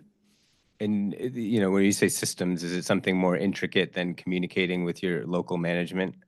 Sure. We ask them to take a picture, and they can actually upload that picture and put that request in electronically. Okay. So it's actually almost, it becomes like it becomes a job that needs to be done. It's like uploaded into the system. So it gets uploaded into the system. The local manager will review the request, see what needs to be done. In some cases, it might need to be sent over to engineering they'll engineer something to get back to us. Our construction folks might need to do a job. In a lot of cases, in most cases, it's the installation maintenance technicians that are working out in the field every day that would do it. So maybe there's a drop hanging low or a drop that's on the ground, or depending upon what the plant condition is, that the local manager would next move it into a dispatch ready position, or tell the center to put this in a dispatch ready position, and then we would load it accordingly based upon the workloads that we have. Okay, so in terms of the management side of it, a local manager, like a first line or second line supervisor, would basically have to review that. Yes. And I guess approve it or figure out how to escalate it if it needed to be escalated, essentially. That's correct. And so in terms of preparing managers to deal with these issues, can you kind of describe what that process has been? Sure, they would, it would show up on their queue. We'd ask them to take a look at it. They might need to go out there and see for themselves what needs to be done. They might talk to the technician to see what needs to be done. That's why we asked for that picture. And then they would make that determination on, is it something, relatively easy, or is it something that needs to be more extensive? And in some cases, it might be like a double poll that we already have it logged in the system, so it could be a duplicate. So the local manager would send a note, and the key here is that we send a message back to the technician that puts that request in to tell them what we did. So it's, hey, that's a duplicate. We already have it in the system. Or it would be, that when it's done, there would be a message back to the technician to say that your request that you put in has been completed. And then when the technician completes, whatever technician completes it, we ask them to take a picture of the plant condition so that we'd have documentation that that's been corrected. Okay. And so is that something that Verizon intends to do in Connecticut? Again, we're just starting the planning, the integration planning process, but it's been very successful, and that's something that definitely one of our tools that we're going to put into place. But I'd say it's very early. I literally just got into this job, and it's something that that we will look at as one of our tools. And so I think in Verizon's witnesses' pre-filed testimony, I couldn't always distinguish who was the one providing the response, but this was a response regarding worker training. I guess whichever you. I think it was me. Okay. I think you or one of the witnesses was testifying about the quality of the worker training program. I guess my question is Verizon ever training employees of contractors, like contractor employees? I would say that we don't have contractors in the installation, maintenance, construction arena.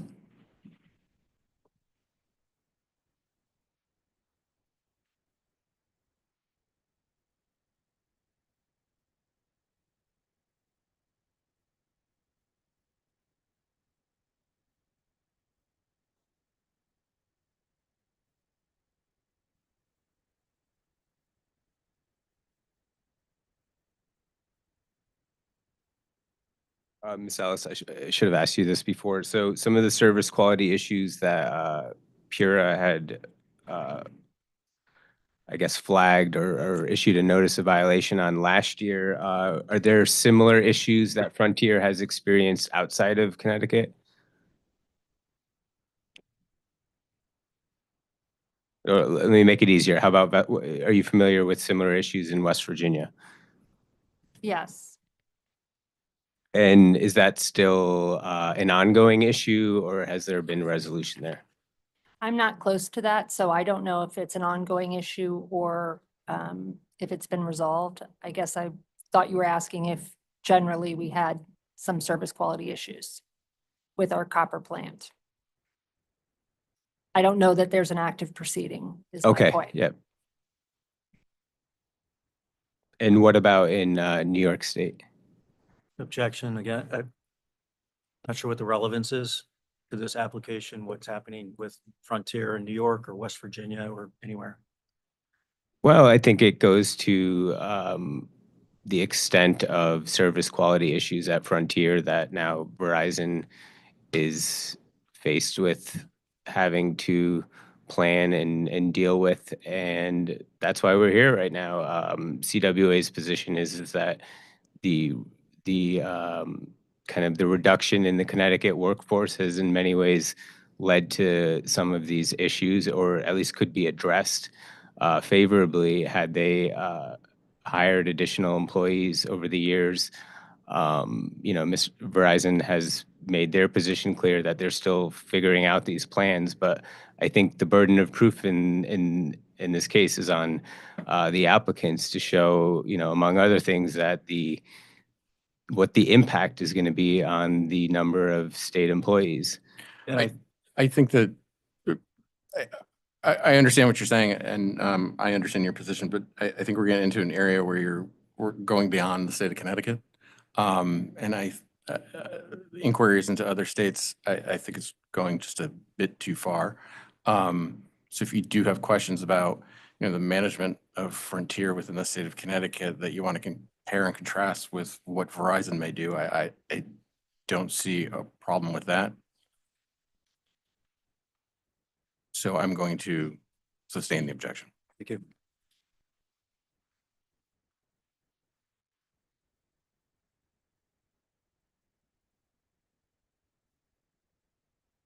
For the Verizon panel, does Verizon intend to post closing of the transaction? Does it intend to use contractors rather than CWA represented employees?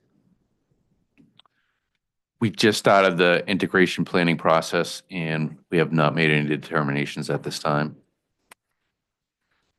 And what kinds of factors, and there could be others that you can't think of today that you would consider in making that decision?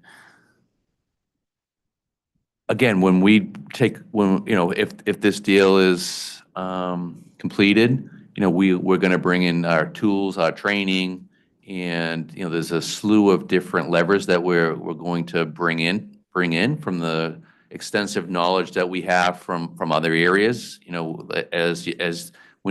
to demonstrate what we do in New York and in Mass Rhode Island. We have a lot of tools, and that, also it opens up to areas to bring other folks in and help during peak periods. So let's take the example between SNET and Verizon New York, they're bordering states. So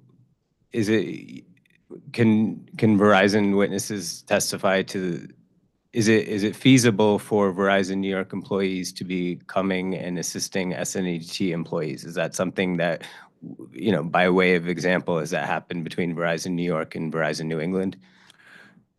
So I would say it's one of the levers that we're going to consider, but in New York State, I definitely move folks from the Westchester area or the downstate area to the upstate or to the western part of New York. We do that as part of our, I'd say, BAU type of work. Moving folks from Mass Rhode Island to New York is a little different because it's IBW versus CWA. I'm not saying we haven't done it, especially like during Sandy, we did move folks, Hurricane Sandy, or Superstorm Sandy, we moved folks between Mass Rhode Island and New York. But I would say generally I move folks from Rhode Island to Massachusetts, Massachusetts to Rhode Island, and within New York, we've had the force to move folks to New York. And remember, we're also in Pennsylvania. There's CWA where we would extend that if we were going to move folks into New York out of state, we would consider Pennsylvania to move into New York. In a lot of cases, Pennsylvania is close, the proximity, especially in Western New York or down in the Binghamton area, where the proximity of Pennsylvania into New York would be better, or and vice versa, moving folks from New York into Pennsylvania because it's CWA, it is CWA.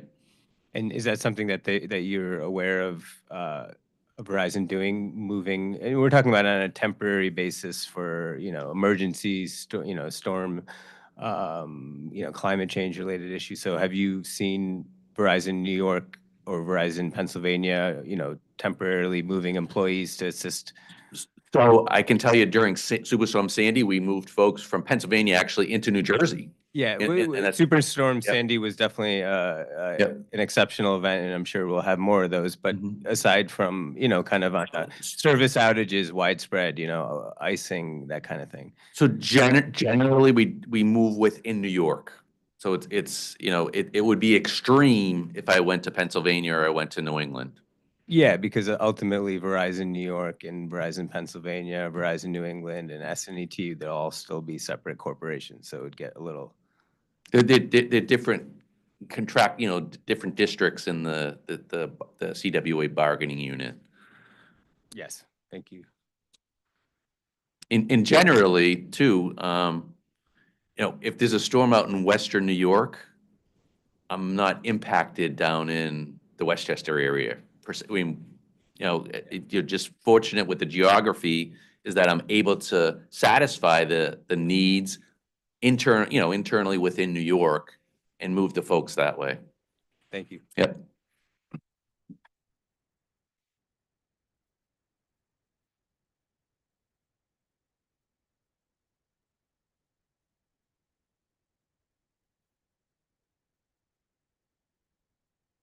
So, this question is for Verizon's panel. Does Verizon have any sense of what impact this transaction is going to have on the Connecticut workforce. We're talking about CWA represented employees. We're talking about local management. We have any sense of what that impact will be? We're just starting the integration planning process now, and we have not made any decisions. That's in terms of specific staffing levels, but we have described the benefits that we think will come from Verizon's financial, technical, and operational experience will be positive for Connecticut employees. Understood.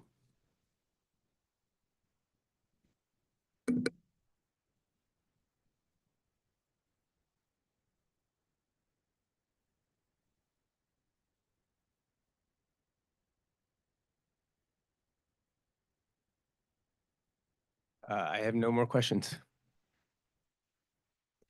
Thank you. Do you have any redirect? No, thank you.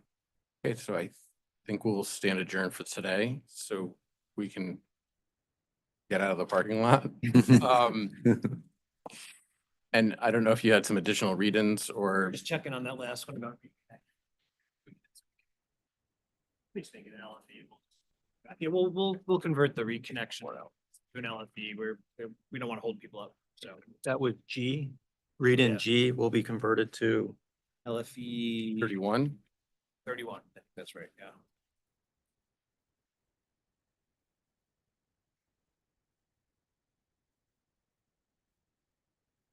Just to conclude today and recap, you're going to be filing a motion that we will act on we'll get that motion on file tomorrow. reasonably fast. Okay. And that'll set the timeline for the late files when they're supposed to be filed, and give us more clarity of when we're having the next hearing date. Great. Thank you. We'll stand adjourned.